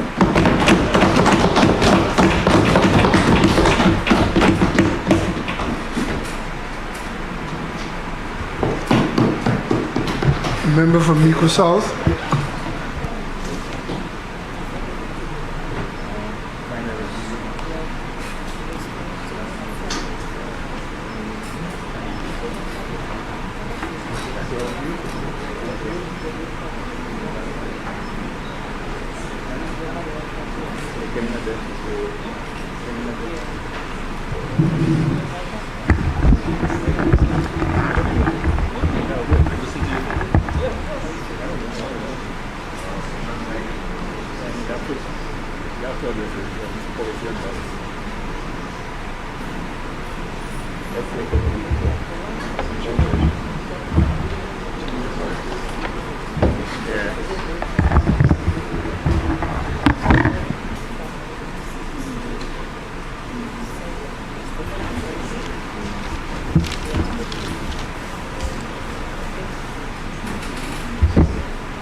Mr. Speaker, I want to thank you very much for the opportunity to be able to make a presentation today on the government's estimates of revenue and expenditure for 2024-2025. First of all, let me thank the Lord for his continued blessings, both to me and to my family, for us being here, and to continue to thank him for his blessings for the most part on St. Lucia, Mr. Speaker. It is in his word that we always speak. Mr. Speaker, before I begin my presentation, I really have to commend the member from Labrie. In fact, I would love to take the tape from the member of Labrie and show it to everyone, because he did actually a better job than I think that I have done in explaining what our policies were. You know, Mr. Speaker, you would think that the members don't know that people's memories go back further than just today. That if you were to go back to when they've been in government, because he's been a member of Parliament for many years, Mr. Speaker. I'm not even going to go back as far as 1997.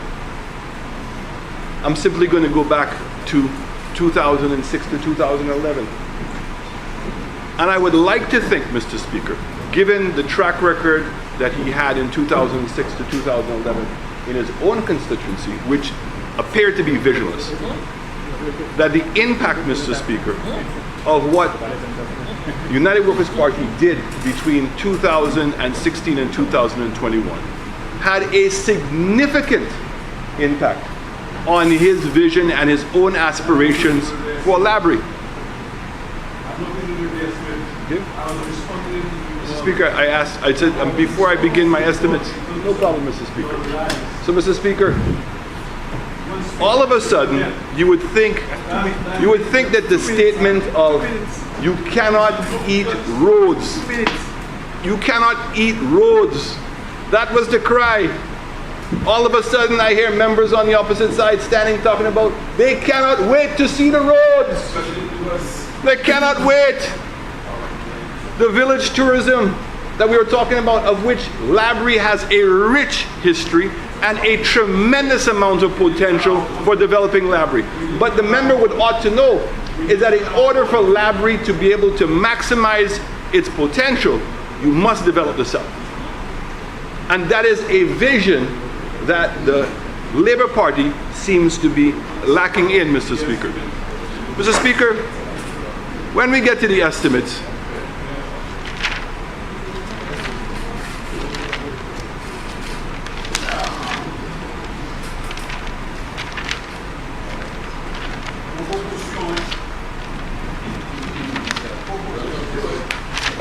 I first want, Mr. Speaker, to describe this budget as a state of hopelessness. And hopelessness on two definitions of the word. The first is that it is empty and directionless. Empty and directionless. And Mr. Speaker, it has provided no hope to the people of this country. And I will, in my presentation and going through the estimates, show exactly that this is a government that is just a patch government. That all they want to do is to maintain the status quo. They don't know how to grow the economy, Mr. Speaker. They don't know how to make an investment. They don't have a vision for this country, Mr. Speaker. So when we go through the budget, and remember, Mr. Speaker, I'm not the one who came up with the word. They came up with their own term, the year of infrastructure. And I saw the members on the opposite side probably anticipating my presentation. And already alluding to the fact that infrastructure is not what we are accustomed to knowing infrastructure is. So if you ask the vast majority of people in St. Lucia, what is infrastructure? They tell you roads, bridges, physical things, infrastructure. But they've already now tried to say the infrastructure is much broader than that. So let's go through it, Mr. Speaker. Again, we've seen that the Electoral Department, an increase of $2 million. The Ministry of Home Affairs, a drop of $2 million. And that's important, you know, Mr. Speaker. Last year was the year of health and security. And when you take the combination of the security, they've dropped it by $2 million. So you've already admitted that you've increased the revenue through the levy, which we all now know, Mr. Speaker, that was a facade. We now know that the levy came into being because it was a condition to the loan. And they sat down and said, how is the best way that we can recover revenue?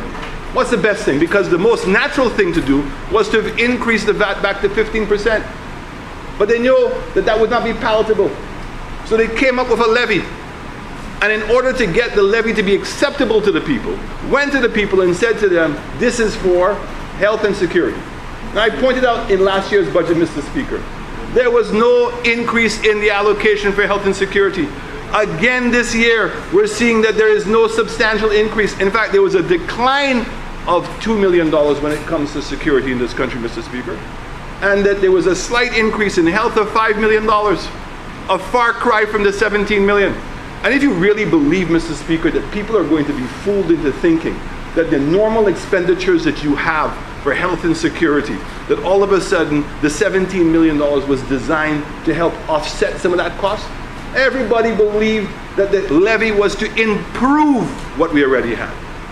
Not to maintain it, improve it. But no, Mr. Speaker.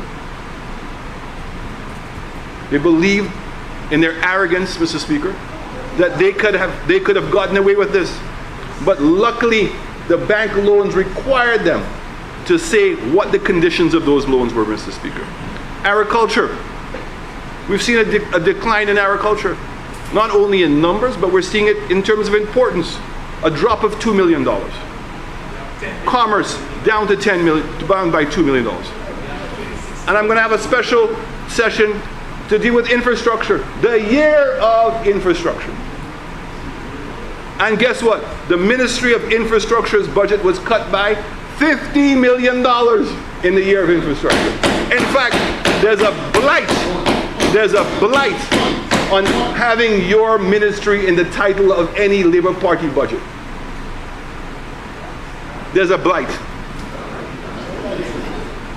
Finance, up $20 million, and that $20 million almost is 100% on interest.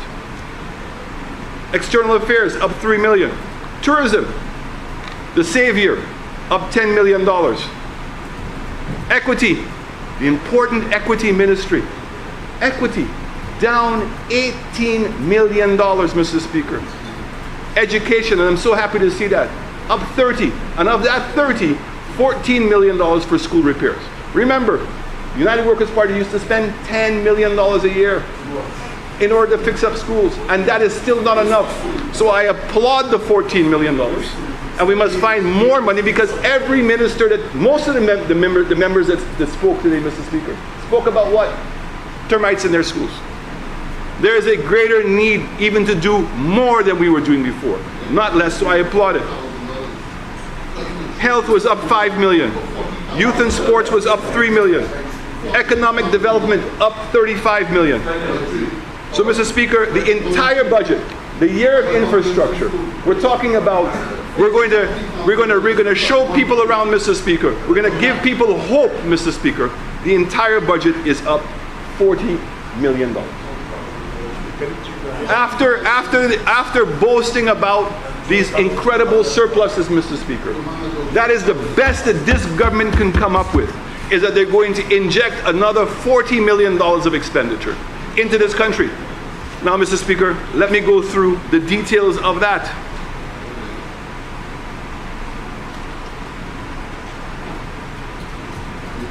Mr. Speaker, I wanted to make the point. I'll keep that point to the end.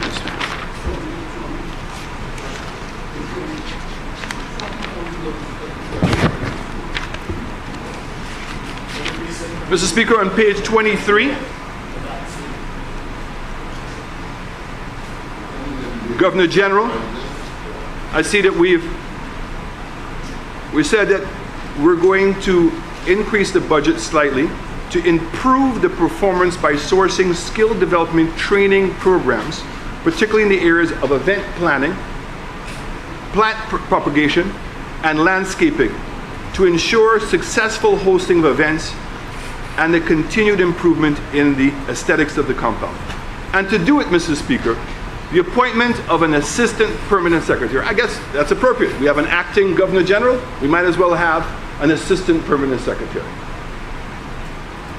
has allowed for the effective management of administration to promote the efficiency and accountability in the operations of the Office of the Governor General, Mr. Speaker. Parliament, Mr. Speaker. Mr. Speaker, it was remiss of me because I've not sent you a report as I promised. And I got to participate, Mr. Speaker, in a training program on the Public Accounts Committee, Mr. Speaker. And I've promised you that I will be calling a Public Accounts Committee meeting. That was a very useful training program. And really what came out of the program, Mr. Speaker, I think that many of us, myself included, have misunderstood what the Public Accounts Committee is supposed to be doing. The Public Accounts Committee is supposed to be meeting after an Auditor General's report. And the intention of that is not to go after ministers of government, Mr. Speaker, but is to look at whether the merits of the audit, the outcome of the audit, Mr. Speaker, as well as, Mr. Speaker, holding the public servants accountable for what's supposed to have happened in the follow-up, Mr. Speaker. So I do intend, you and I had a slight discussion, in taking one of the audit reports that have already been presented and to use that now to hopefully we can start the process of having regular public accounts. I see that there are many members here who have been leaders of the opposition and never held meetings. But again, Mr. Speaker, I'm hoping that I can break that trend and cause for there to be a meeting, Mr. Speaker. Mr. Speaker, I applaud the efforts of the Parliament, Mr. Speaker, and I see a subvention here for a virtual Parliament in order to allow persons to access the Parliament on their hand devices and home devices. I applaud that. I think that the more that we can make Parliament available in an easy way to the public, I will certainly encourage it. I think that's a very healthy democracy when we're able to do that, Mr. Speaker.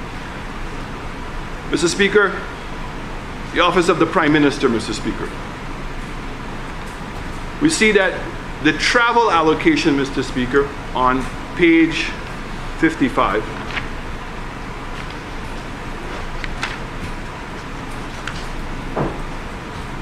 over the years, Mr. Speaker, in 2022-2023 was 1.17 million. Last year it went to 1.79 million. This year it's gone to 1.857 million, Mr. Speaker. And this is some of the things we're talked about. Whether the members on the opposite side want to appreciate the austerity that's taking place in this country and asking people to make sacrifices. There are some very important sacrifices, I believe, that we as leaders should be making. And I'm not seeing that reflective in the budget, Mr. Speaker. In fact, that's a classic example of where that happened. Mr. Speaker,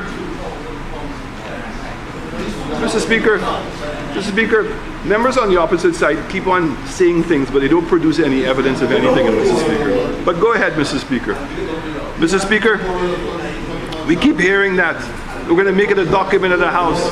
We're going to make it a copy of that, right? Mr. Speaker, there was an increase. Order. On the grants, contributions, and subventions, Mr. Speaker, it's also important to note that in 2022-23, it was 1.574 million. Last year, it went to 7.17 million, and this year it's 7.1 million again, Mr. Speaker. That, in fact, in the Prime Minister's office, there's $7 million of what I call discretionary expenditure on grants and contributions that the Prime Minister can make from his office, Mr. Speaker. Mr. Speaker, one of the things I noticed that I would like to, maybe the authors of the estimates, is that there used to be a line item called non-establishment for staff. And I see in this year's budget, in this year's estimates, that has been taken off. So it'd be interesting to know whether those people have been gone, where are they at, because in terms of numbers of people, they had a line item in the estimates that showed the number of people that were in the ministries that were non-establishment, and that number seems to have disappeared. So it'd be interesting to know where that number has gone to, Mr. Speaker. Mr. Speaker, public service on page 78, Mr. Speaker.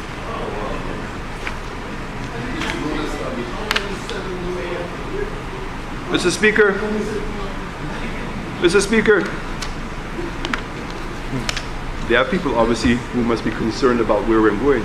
Mr. Speaker, rental hire has gone from, in public service, from 15 million to 28 million.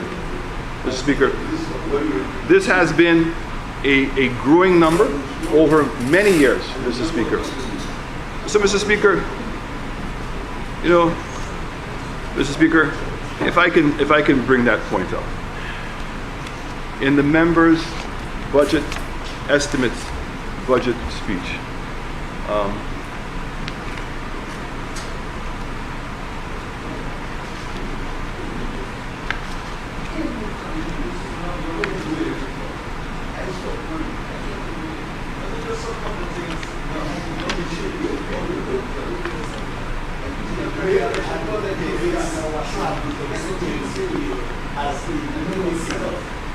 it was interesting to note, Mr. Speaker, that the member Prime Minister was explaining about the increase in operating costs and specifically spoke about the increase in rent, but at the same time spoke about the increase in demand for rental space.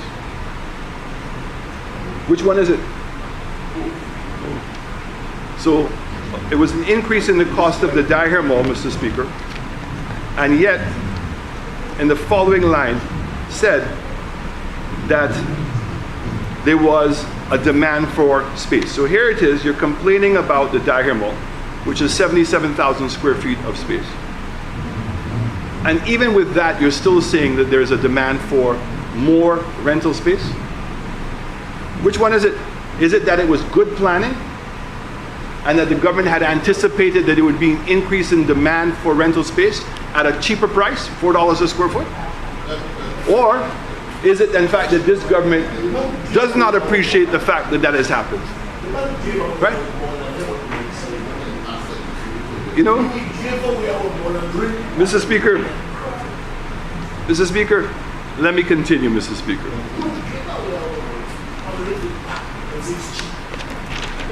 Mr. Speaker, the Daher Mall is being rented for $4 a square foot, Mr. Speaker. There are many office space rentals that are in excess of $6. So on one hand, what we're hearing the government say, Mr. Speaker, is that they're complaining about the mall, but at the same time are admitting that there is a demand for more office space within the government. Mr. Speaker, Ministry of National Security, on page 190.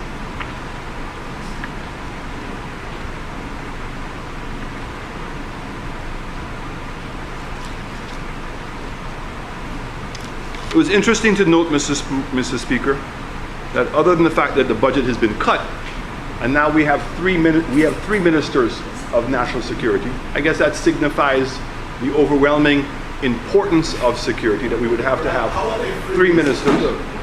Member for Cassia East. I don't want to interrupt the leader of the opposition. He's doing a good job himself. This is because there are not 3 ministers of national security. There was, in the budget, there is an allocation for a separate Ministry of National Security.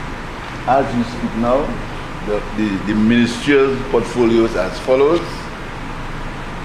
Finance, Economic Development, Youth Economy, and Ministry for Justice and National Security. 1. What will happen now is there's going to be a separate ministry, a separate ministerial administration for national security. It was never said that there would be a new minister of national security. So the leader of the opposition, as usual, could you please, I won't ask him to withdraw because that doesn't make any sense. But you know, these things go out in the public. There's only one minister of national security, one. But you know, we deliberately does it, but I won't ask him to withdraw. There's only one minister of national security, and the records will show you that from inception, in 2021, there was only one minister of national security. Thank you, Mr. Speaker. Mr. Speaker, it's interesting to note that last year there was a separate line item for Home Affairs and for National Security. This year, the two have been merged. And, you know, again, this government tends to do things to leave things to speculation. The member from Miku North, who I'm very happy that he has a portfolio, the title of his portfolio, I didn't give him the title of the portfolio, is crime prevention. So you have a Minister of Home Affairs, a Minister of National Security, and a Minister of Crime Prevention. And meanwhile, you have a reduction in the budget.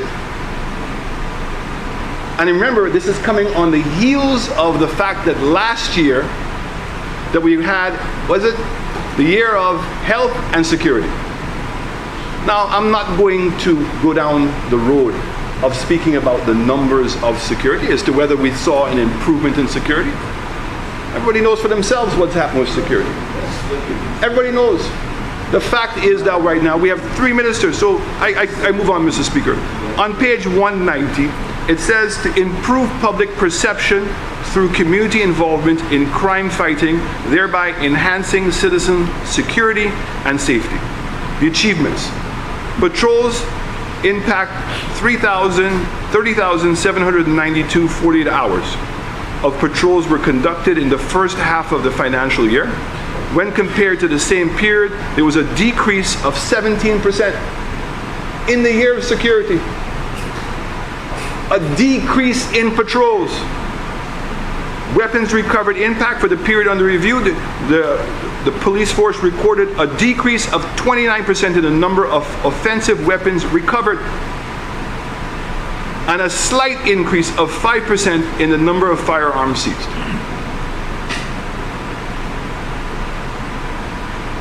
That is in the year of health and security, Mr. Speaker. So we've seen no additional allocation last year and a reduction this year. We've now seen even a more complex situation of having now 3 ministers with titles associated to security. And we see in their own report the impact of not giving the additional allocation. And we want to know why crime is where it is, Mr. Speaker. Mr. Speaker, I move on now to infrastructure. Page 253, Mr. Speaker.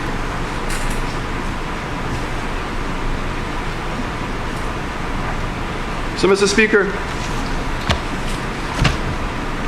when we hear particular slants in this house, they always an old saying, they say there's never smoke without fire. And when I had to listen to my colleague from Castries North, Mr. Speaker, it's almost as if he forgot that he was a former Prime Minister on the United Workers' Party and the number of years he spent in the United Workers' Party. And more importantly, Mr. Speaker, that the member sat for 5 years breaking bread with colleagues in a cabinet. And then all of a sudden decided, and it's my word, Mr. Speaker, betray. Some people are even more harsh in their statements. And now he has found himself in a particular situation, Mr. Speaker. He's found himself in a situation where clearly the members on the opposite side, who he now says he's very happy to be with, must find, can they trust him? Can they trust him? Now, the evidence is, Mr. Speaker, here it is that his ministry was reduced by $50 million in the year of infrastructure. Right? I mean, really? So that is bestowing confidence on the minister? That they would reduce his budget by $50 million in the year, to add insult upon injury, in the year of infrastructure. And where did the money go, Mr. Speaker? The money went to the Prime Minister's office, because the Prime Minister's office in the economic development was increased by $40 million. So they took the money from the Ministry of Infrastructure and put it into the Prime Minister's office. And I want to know, not me, I'm sure that people must be going, why? It must show the level of confidence, Mr. Speaker, that they have in the member from Castries North. And no wonder he feels that in order maybe to gain back some level of credibility, he has to now become like his friend from Castries Central, who I still say is my friend. Right? But at the end of the day, right? They're there for a reason. Two independent people lost in the wilderness, Mr. Speaker. And the Ministry of Infrastructure, are you kidding me? That his capital expenditure went from 97 million to 61 million. But yet, Mr. Speaker, the operating cost remains at the same 25 million. So here it is that he is going to produce less or have less money to spend, but yet he has to maintain the same staff. So that tells me a story. That tells me, Mr. Speaker, that y'all have now discovered that we know the reason why he got the name Heavy Roller. Heavy Roller is a piece of equipment, is a big piece of equipment that moves slowly. And the reason why they call him the Heavy Roller, okay, because he was dead weight. He's dead weight. That's what he is, Mr. Speaker. Even worse yet, if the member said he called himself the Heavy Roller. Mr. Speaker, okay? The honourable member... Member of Castries North, please wait to be recognized. Yeah, on a point of order, Mr. Speaker. Please proceed. On a point of order, Mr. Speaker, the honourable member is misleading the House. It's not people who call me Heavy Roller. I called myself Heavy Roller. Not people. I called myself Heavy Roller in 1992. Thank you very much. Mr. Speaker, if in fact the member had called himself the Heavy Roller since 1992, I'm upset that we were not forewarned, because if we would have studied what a heavy roller was, and the equipment that everybody's seen a heavy roller, the big one with the big wheel on it, that's a heavy roller. But I'm going to say to you that what we've learned over time, Mr. Speaker, that is just dead weight. Okay, that's all we have, Mr. Speaker. Here it is, a member who is touting how great he is, a senior minister within the government, and his budget was cut by $50 million, Mr. Speaker. But I'm not done. I'm not done. Page 257, Mr. Speaker. Mr. Speaker, page 257. Implementation of interventions designed to maintain, improve, or create accessibility to communities and services, particularly after adverse weather events by March 2024. Review, the comment was, number of interventions have been made. That's what we've come accustomed to. If you go back in time and you listen to the member from Castries North give speeches, he's always on a new strategy. It's always a new plan. Can't give you any details. And that's exactly, a number of interventions have been made on something as important as that. It goes on, Mr. Speaker. Review and update disaster risk response plans by March 2024. Enhance the institutional capacity of our technical team by March of 2025. Continuous monitoring, update assessments of vulnerable areas. And here's what they say. The disaster risk and response plans. Now remember, Mr. Speaker, disaster and risk is the CDB loan, the World Bank loan, the pillars is on climate change risk enhancement. That has been the talk all over. Everybody recognizes how important it is. Now, not cleaning the drains and not doing proper desilting before the hurricane season, right, is a disaster. But here's what it says. The disaster and risk response plans are currently being reviewed. You have a former minister, a prime minister today, who said he's the most prepared as a minister of infrastructure. You have a member who spent 5 years at the Ministry of Infrastructure as a former prime minister, and plans are under review. Ongoing internally, however, funding constraints has affected additional training. Ongoing continuous zonal team site record. So here it is, with the $50 million, they had financial constraints. Now that you're going to take away $50 million, what's going to happen, Mr. Speaker? I continue, Mr. Speaker. I continue. Page 261, Mr. Speaker. Updating procedures to international standards. Ongoing, but funding has affected completion. Always ongoing. Okay? It's like the member from Castries North. yesterday, Mr. Speaker. I had to break out laughing, Mr. Speaker, to tell us that the delays in the Millennium Highway, which are past over a year, everybody can see for themselves. Everybody's complaining about it. That you want to come to this house and say that you got technical advice that it was rain and that the contractor's equipment was being stolen? That is your answer for that? Updating procedures to international standards, ongoing. Mr. Speaker, page 263. We continue to aim to significantly reduce or arrest the level of deterioration of our public buildings and reduce the amount of emergencies by 70%. Here's the achievements. There was not much progress made in this respect. No funding was provided in the last budget to set up the computer maintenance management software, which would allow us to prepare those maintenance outlets. Further reduction of public complaints, ongoing. Greater efficiency in the planning and the electrical operations of the various government buildings, ongoing, hampered by limitations of resources. A recurring theme, Mr. Speaker, no detail, ongoing, and a lack of resources. And all I'm saying, Mr. Speaker, his budget's been reduced by $50 million. $50 million. We continue to aim to significantly reduce, sorry, that's page 263, Mr. Speaker, reduce the arrestive level of deterioration of our public, sorry, I read that already, Mr. Speaker. The next one is 271.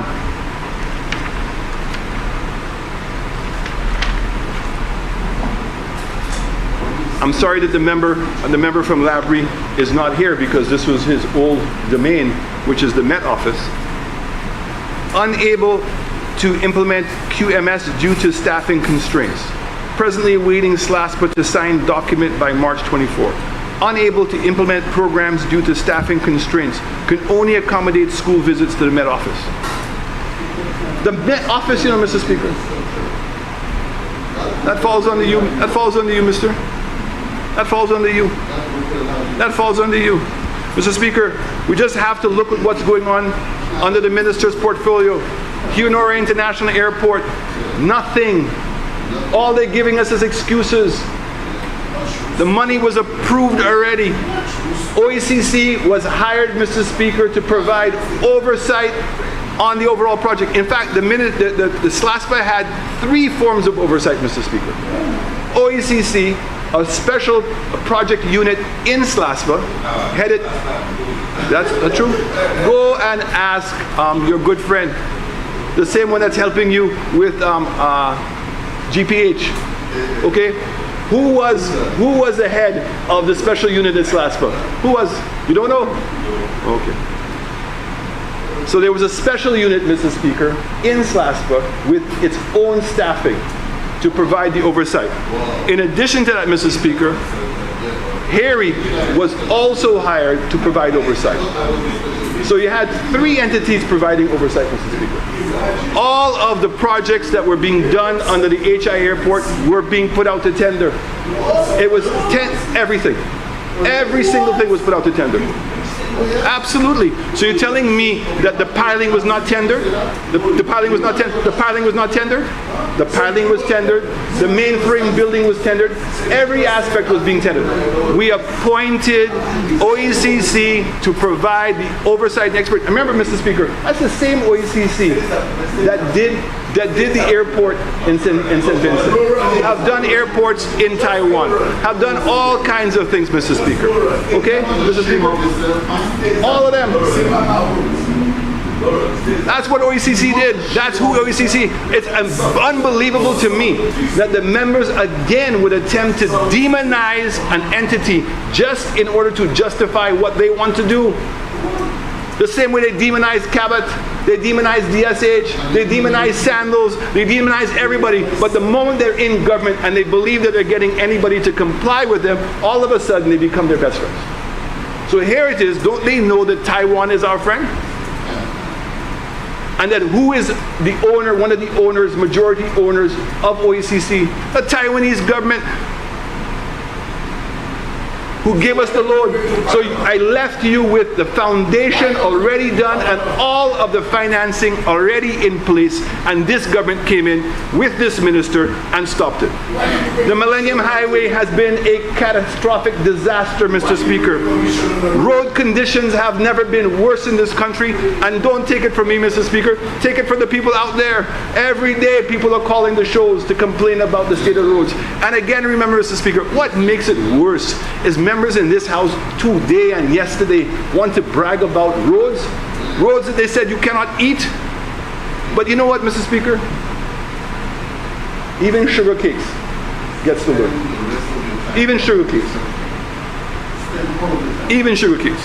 I see the minister has gone to get a canine dog from France. Right? And I saw he was in Canada talking to sugar cakes. I don't know if he was trying to convince sugar cakes to come down to St. Lucia to help that canine or to keep that canine friendly, Mr. Speaker. Mr. Speaker, driver's license. I hear there's a fiasco going on in driver's license.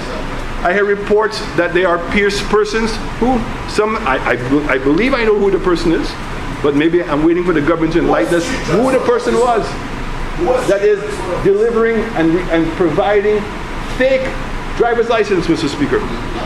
GPH. How you can have a deal, Mr. Speaker, that you're going to give away $400 million of revenue, and the only thing that we can see is friends are getting jobs. That's all. Where is it? Where are we getting?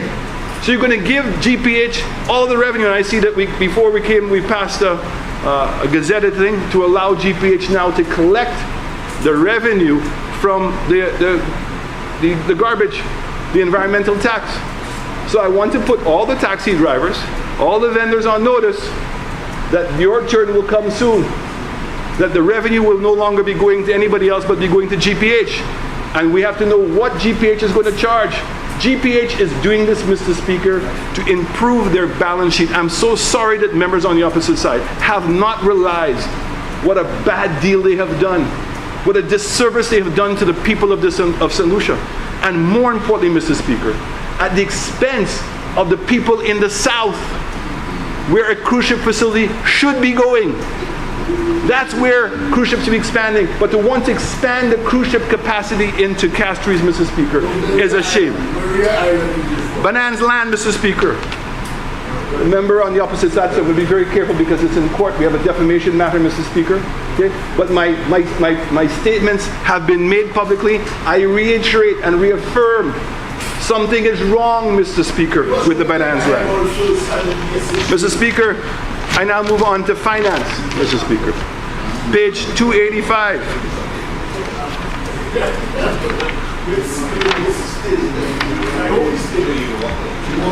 Mr. Speaker,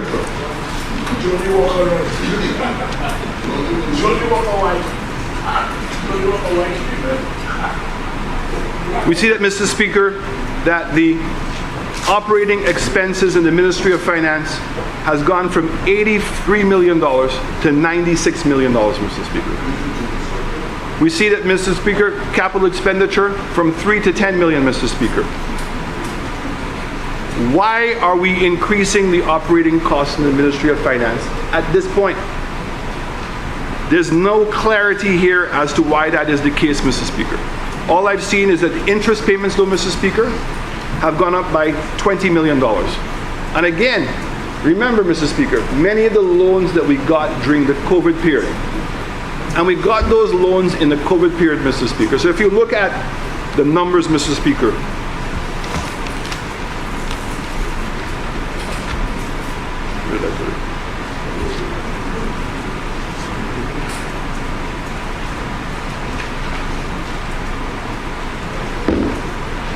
Mr. Speaker, if we look at the borrowings during our tenure, you would have noticed, Mr. Speaker, right here,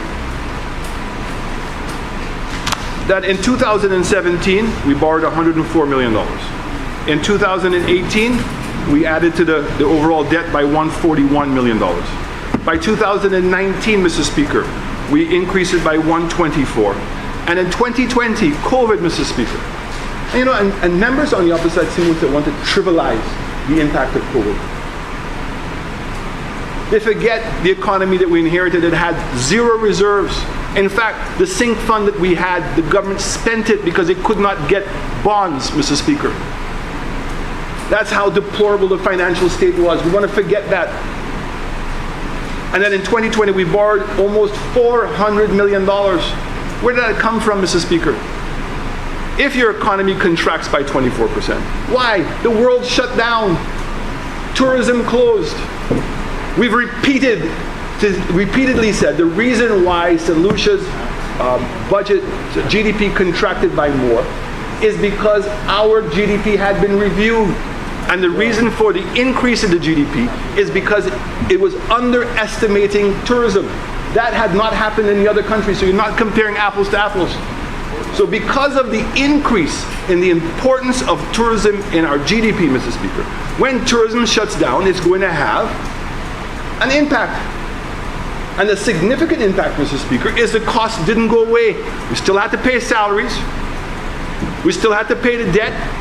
We still had to keep the doors open. In fact, the operating costs in government went up, Mr. Speaker, during COVID. Policemen were doing overtime. Marine police were doing overtime. Nurses were doing overtime.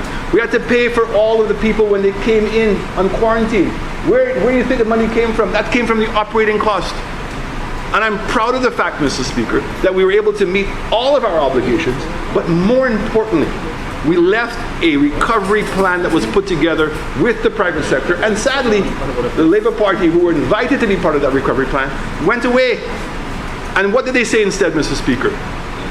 The words are there, Mr. Speaker. Only a madman would believe that tourism could come back. Only a madman would believe. The member for Castries, he said that. Okay? The member from Castries, he said it was only a madman who would believe that tourism would have recovered. Mr. Speaker, I'm challenging you. Anything I say, he'll say, I'll be at it. That's a challenge. Anything, Mr. Speaker, I say that the member from Mico South says, I'll play a team. I challenge him. Anything he says, I say play a team. Except if he does his normal AI thing. If he does his AI thing, I can't. Because you know they're doing AI now. So if he does his normal AI thing, I won't be able to support. But anything he says, I'll play a team. And anything he says on fact, I'm going to show documents to show everything he says. I will be, but I hope he stays to listen to it. Thank you, Mr. Speaker, it's amazing to me that a Prime Minister who has presided over his own track record about truth would want to stand on a point of order when everybody knows that that's what he said. That he said, the tape has been played several times, I'm happy it's played for you, okay? That you did not know what the impact of tourism was on the economy. Okay, Mr. Speaker. So all I'm saying to you, Mr. Speaker, we left a recovery plan that is the best recovery plan in the entire Caribbean. The economy grew by 12.5% in 2021, 2022, despite the fact that the world had not reopened completely. In fact, we still had protocols. That the economy grew by 18% the following year. On what, Mr. Speaker? On tourism, on the recovery of the same tourism. And today... Member for Mico South, you have 15 minutes left. Thank you, Mr. Speaker.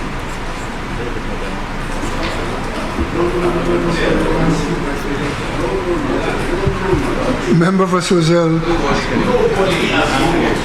Mr. Speaker, I would like to invoke Standing Order 30 to 10 to give the member for Mico South, leader of the opposition, an additional half an hour. Members, the question is that Standing Order 3210 be suspended to allow the leader of the opposition an additional 30 minutes. I now put a question. As many as of their opinion say aye. Aye. As many as of a contrary opinion say no. No. I think the noes have it. The noes have it. You know, Mr. Speaker, it speaks to how genuine the statements that were made, where it speaks about when we were in government and we did this and we were the wicked government, right? You mean to tell me that members of the House are so scared? But it's okay, Mr. Speaker. There's the People's Parliament, Mr. Speaker, and whatever I'm not able to finish, I'll be able to finish at that point. Mr. Speaker, I noticed that property tax, again, what's interesting, on page 315, Mr. Speaker, the department continues to work with the Research and Policy Unit regarding the property tax regime. The most prepared Prime Minister. And 3 years into it, his ministry cannot come up with a plan. Really? That's not my words, Mr. Speaker. That's the words there. That's the words there. Okay? I don't attack no civil servant. At the end of the day, the members in this House, particularly the members in government, are responsible for oversight and making sure the job's getting done. You can't keep passing the buck, Mr. Speaker. That's what the people put you there for. And if the seat's too hot, get out. You can't just sit and enjoy the fruits of the labor and not put the effort in, Mr. Speaker. Mr. Speaker, page 384.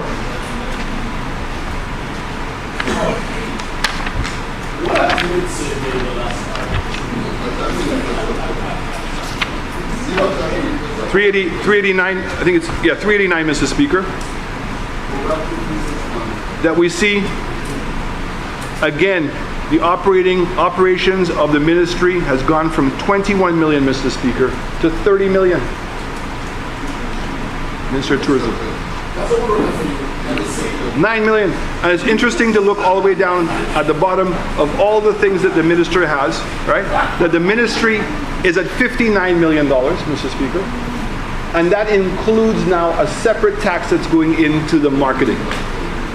I say this because members on the opposite side love to bring up the fact that when I was Minister of Tourism, and it's a true story, that I was able to convince the then Prime Minister, Sir John, that if we wanted to take tourism to the next level, that we had to increase the budget.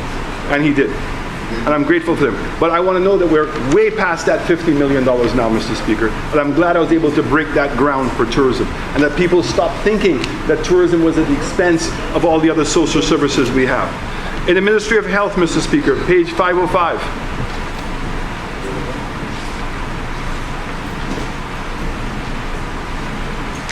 It was interesting to note, Mr. Speaker, disaster vulnerability, resilience and recovery has gone from 6 million to 11 million. Very happy to see that, Mr. Speaker.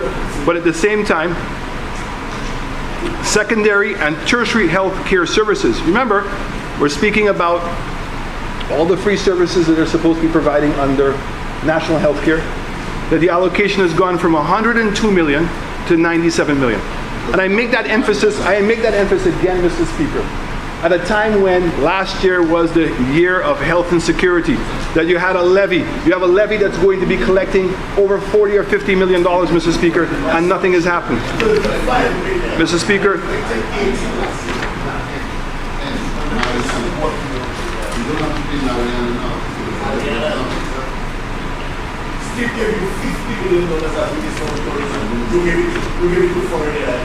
Mr. Speaker, economic development as indicated, disaster risk and management recovery. Again, we're talking about resilience building. Has gone from 19 million to 10 million. So here it is, you borrowed money from the World Bank and CDB for resilience building, and in the main ministry, economic development, that the allocation... You have 10 minutes left. Thank you, Mr. Speaker. Has gone down to 10 million, Mr. Speaker. Mr. Speaker, on page 603, the document took the words out of my own mouth. It says regional travel, question mark, question mark, question mark, $1 million. So I have to, what is that in the allocation from tourism? Regional travel? What is that? $1 million. Very importantly, Mr. Speaker, finally the truth is now starting to come out, Mr. Speaker, and I'm sure I'm waiting for the Prime Minister's speech. Yes, the truth is what you believe it to be, but it doesn't change the truth. I've learned from you. So, Mr. Speaker, on page 659, Mr. Speaker. 659. St. Jude's Hospital reconstruction project is at $265 million. And in this year's estimates, $67 million. And of the $67 million, Mr. Speaker, $31 million is coming from bonds. We still don't know who the contractor is. We know that work is going on. The Prime Minister continuously tells us that work is going on. Who's the contractor? And where are the workers coming from, Mr. Speaker? Right? Where are the workers coming from, Mr. Speaker? Who has the contract? The $30 million they're going to pay out in bonds. To whom are they going to pay that money? Maybe it's the same person that is going to be renting them the building for CIP. I don't know. It might be. I'm very happy that they're going to be spending $2.5 million. So we wondered, Mr. Speaker, when they got the Saudi loan for $200 million, how much of that $200 million was going to go into the stadium? And here it says $2.5 million. Now I heard the Prime Minister say that that's for consultancy fees. And I would sit and I would go, okay, so when Don Lockerbie, his company, because it's not Don Lockerbie, his company, a company that has done major work around the world in that area, got paid $2.5 million for his consultancy fees, that was the end of the world. And here it is now, we're going to, for one project, which is the stadium, you're going to pay a consultant now $2.5 million for that.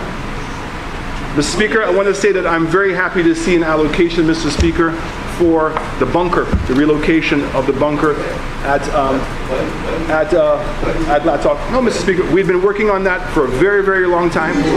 A very important priority, Mr. Speaker, especially to the people who are living in that area, Mr. Speaker. It should have never been there in the first place, but I'm very glad to see that there's an allocation this year, and I really, although it's $100,000, I'm certainly hoping that they can complete that project. Mr. Speaker, I want to say to the Prime Minister, there were some things that he said in his budget statement that were a little bit worrisome, Mr. Speaker, and that was in particularly with, as it pertained to CIP. So, Mr. Speaker,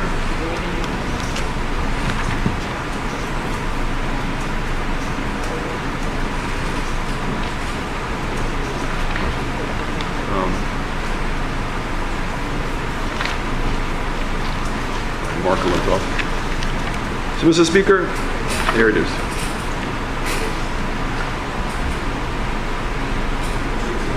He said, Mr. Speaker, the Citizenship by Investment program is expected to deposit an anticipated $91 million into the National Economic Fund as required by law.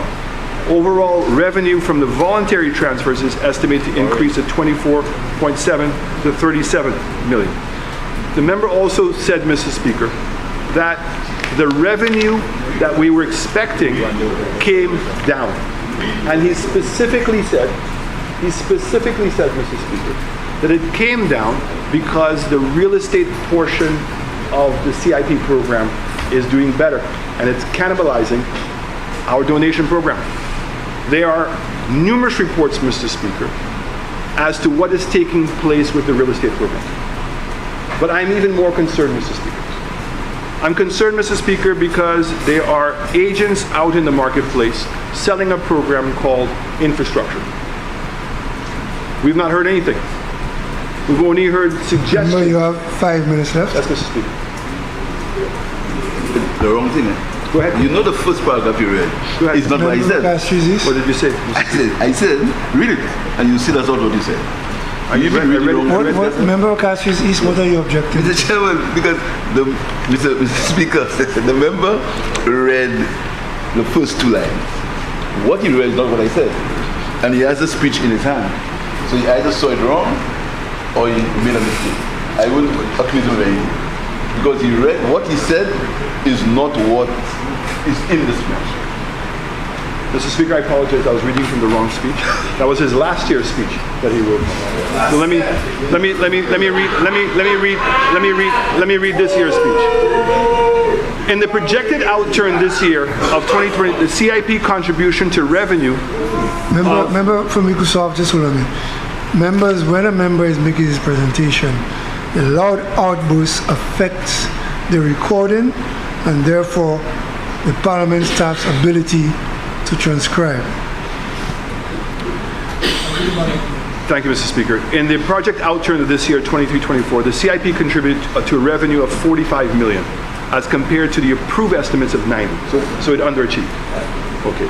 Mr. Speaker, the reason for the difference between the estimates and the projected outturn is due to an increase in demand for the real estate option, rather than donations that go directly. So let me explain that, Mr. Speaker. We have two programs. We have a real estate program where the money does not come to the government of St. Lucia. It goes to the real estate development. We only have one real estate development in this country. The donation, Mr. Speaker, comes directly to CIP and goes into the economic fund. So what the Prime Minister is saying is that the real estate program is cannibalizing, is eroding the value of our donation program. Now, how can that be when the real estate is supposed to be $200,000 and our donation is $100,000? Why? And I'm going to say to the Prime Minister that I am very concerned that with this new infrastructural program you all want to put out at a price of $100,000, which explains, Mr. Speaker, why St. Lucia has not signed on to the new agreement with the OECS, because the OECS group have now agreed that the minimum price is going to be $200,000. So all of a sudden now, Mr. Speaker, and that there is evidence in the marketplace, Mr. Speaker, that the $100,000 is being sold for $80,000. But more importantly, Mr. Speaker, 64.1 million was received by the National Economic Fund from the amount of 45 million was transferred directly into revenue. The balance is available for the use of the record. It means, Mr. Speaker, the intention of the Economic Fund, Mr. Speaker, was to be a sink fund, was to be a sovereign fund. That they've taken the vast majority of the money and put it into what, Mr. Speaker? The recurrent expenditure. So there's two things, Mr. Speaker, that between the CIP revenues and keeping the price of fuel at $16.50, Mr. Speaker, that is what caused the surplus in our revenue. And in the case of the fuel, it has come at the expense of the people of this country, Mr. Speaker. Don't go and brag about your surplus. The surplus has come from the backs of the people of this country that are in a position of despair. They are suffering. And don't fool yourself in this house to believe that they're not and think that everything is okay. There are people on the ground who are suffering. And this government's policies have not supported them. When you allow the price of fuel, the price of cooking gas, the price of bread, the price of bus fares, but more importantly, when the good member, the blue whale, Mr. Speaker, would want to come on TV and to try to justify increasing the price of water and to want to use beer as a comparison, that people would substitute beer for water, Mr. Speaker. That's what they want to do at this point. That's what they're going to do, Mr. Speaker. That's what they're going to do, Mr. Speaker. So, Mr. Speaker, in addition, 39 million was received from bonds. So half of the bonds that the government received this year, Mr. Speaker, were from CIP, not from the regional bond market. Not from the regional bond market, Mr. Speaker. So, Mr. Speaker, I want to just leave my last minute, Mr. Speaker, to speak specifically about my constituency. I want to thank my constituents for their continued support, Mr. Speaker, for what they have done for me. Mr. Speaker, I want to thank the Prime Minister for the CDP project and also to thank the Taiwanese for their continued generosity to the people of St. Lucia, Mr. Speaker. And I want to say, Mr. Speaker, that in the projects that we did, last year we did a road and a sporting facility, plus we used some of the money as recommended by the Prime Minister for social support. This year, Mr. Speaker, we're doing the T. Rocher River Road, which has already been completed, Mr. Speaker. I'm sorry, Mr. Speaker, but we were trying to do the Duga Community Center. And in a large part, because it's also a hurricane shelter, Mr. Speaker. So it serves two purposes. And if you know a lot of the houses there, it's important for us to have a proper hurricane shelter. But sadly, Mr. Speaker, the council did not approve it. And caught up in that project was also monies for the Lacoville changing facilities for the youth. I'm hoping, Mr. Speaker, that two things will happen. That each minister, each MP is entitled by law, Mr. Speaker, to nominate somebody on, on their council. That's not happening. The member that I have nominated up to today has not been put on the council. But I have met with the council. I'm hoping that we can have a better collaboration. Remember, you have a minute to wrap up? Yes, Mr. Speaker. Okay, collaboration.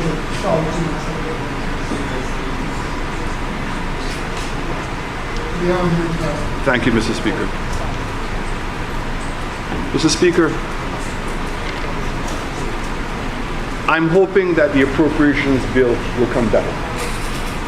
I'm hoping the appropriations bill will provide some direction to where we're going.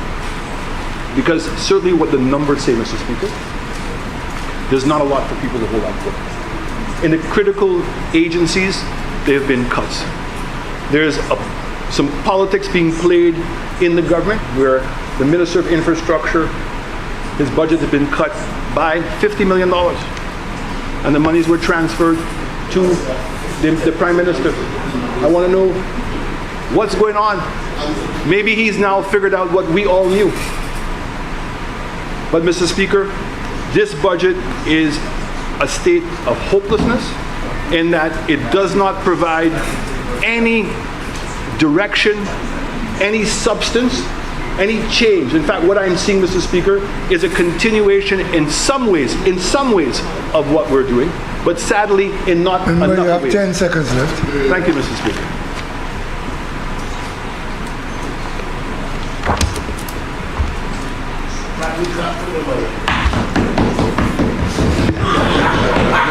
Leader of Government Business. Mr. Speaker, I beg that this House stands suspended until 2:45. Honourable members, the question is that this House do stand suspended until 2:45. I now put the question. As many as other opinion say aye. Aye. As many as of a contrary opinion say no. I think the ayes have it. The ayes have it. Sitting suspended.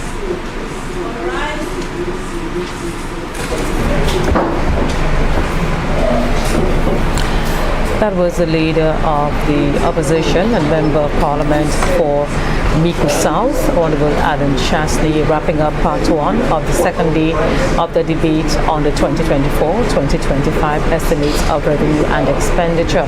The first to present this morning was the member of parliament for Ancillary Canaries, Honorable Wayne Girard, followed by member of parliament for Beaufort North, Honorable Moses Jean-Baptiste, and member of parliament for La Bretauge, Honorable Alva Baptiste.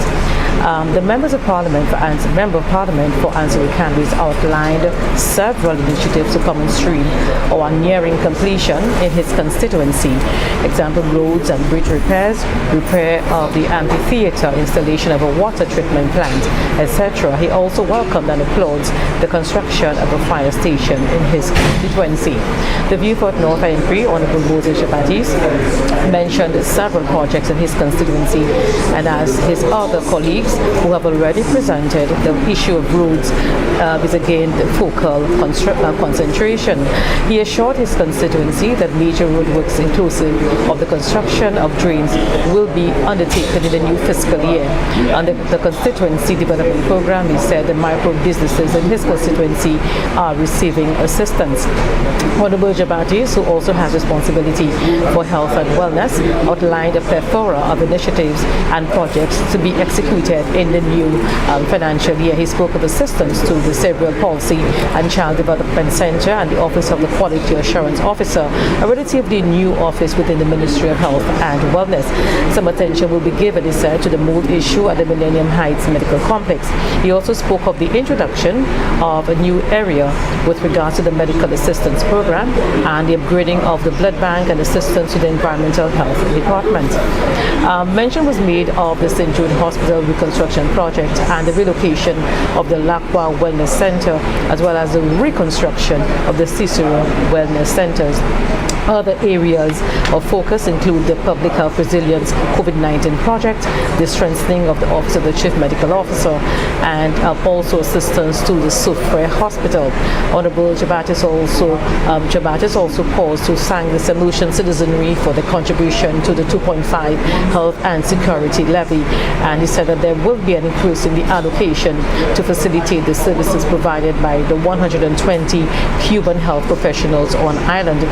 It is the intention of the government to increase the staff complement at the Comfort Bay Senior Citizens Home, and that is located in Black Bay. Under the universal health coverage, added to the free maternal child health services are the cervical and prostate cancer screening. The Member of Parliament for Labrie stated that the Labrie constituency have been benefiting from most of the social assistance program by government, and he spoke of the commencement of structural works at the Labrie market and roads repair in his constituency. Lawrence? Monsieur Tanjulita, avec ça c'était le premier deuxième jour de discussion à ce budget là pour 2024-2025 avec nous on a fini dans le leader opposition en parlement pour Meko Sud honorable Alan Chasley qui fait des présentations. Bon matin pour moi qui parlait c'était Wayne Girard qui c'est même parlement pour l'installer Canawe avec qui parlait à ce bagaille gouvernement qui fait en paroisse et aussi pour l'occasion pour ça répondre un statement même parlement pour choisir va de Félix fait et qu'a dit que l'année spéculation à ce bagaille qui pas aider à l'aise là et dit que raison qui a dit ça c'est puisque le gouvernement ne va pas mener gens l'autre pays pour ça préparer le budget là c'est cette lycée qui prépare le budget là et c'est pour ça qu'il a dit ça avec qui aussi par là sur plan pour ça bâtir une station de fait à paroisse là au Canary il aussi dit que Alan Chasley qui était premier ministre là et mal conduit l'économie pays avec des un cher problème, un cher désastre en économie. L'autre monde qui a adressé le Parlement, c'était même Parlement pour Vieux-Fort Nord, le ministre pour santé avec les grands mondes, Moses Jabatis, avec qui parlait sur le plan pour ça, roger, faciliter la santé en Européen, spécialement au EU avec les autres institutions. Il y a aussi dit que là, nous plan pour ça, oui, qu'il y a sont des gens pour le cancer en matrice femme, ça veut dire cervical cancer, aussi bien pour l'homme, il y a des pour prostate cancer, cancer en prostate là. Il aussi dit que le programme là, le gouvernement a mis en place pour aider les femmes. C'est un programme là pour femmes qui sont enceintes. Approchant 6668 femmes qui sont enceintes, j'ai attrapé le service hors d'un programme ça là, programme UNCA. Et aussi par là sur Parasli avec dit que à présent un cher bail qu'a fait de Parasli et Parasli Vieux-Fort Nord, j'ai apporté pour 50 l'année et qui a célébré ça en mois prochain. Même Parlement pour la rue Saltebis, monsieur Baptiste aussi adressé bon matin avec l'idée que le gouvernement chasse n'était une cause de récession en 7 lycées en 2019 et aussi dit que l'économie a profité du gouvernement Léba avec le gouvernement Léba qui a ces stations de FIA, ces stations police là, ces codes là, les bâtis beaucoup attention. Il y a aussi par là sur Blue Economy avec les affaires tourisme pour Labori avec aussi bien par là sur programme chimie pour Parasli. Alan Chaste, même Parlement pour Miko Sud. Le leader de l'opposition, c'est le dernier monde qui a adressé le Parlement pour matin. C'est après-midi, j'allais là, avec mettant chaque pressure à ce ministre qui a la responsabilité pour les affaires infrastructure, Stevenson King. Et dit que, pendant le premier ministre qui a dit que l'année ça c'est l'année infrastructure, budget a mettre attention à cette infrastructure. Le gouvernement a coupé 50 millions de dollars l'argent pour l'infrastructure.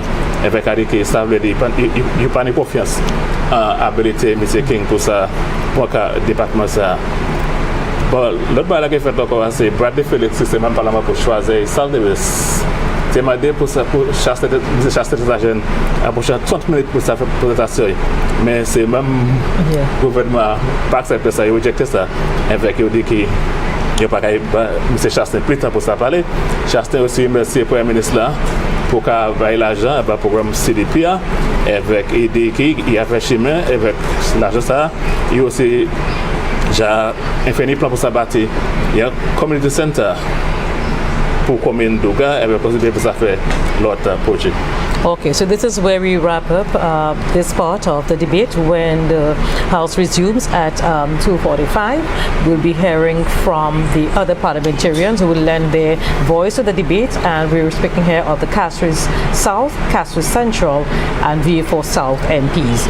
You've been watching the live coverage of the 2024-2025 estimates of revenue and expenditure on the National Television Network. We'll be rejoining you later this afternoon. Please stay tuned.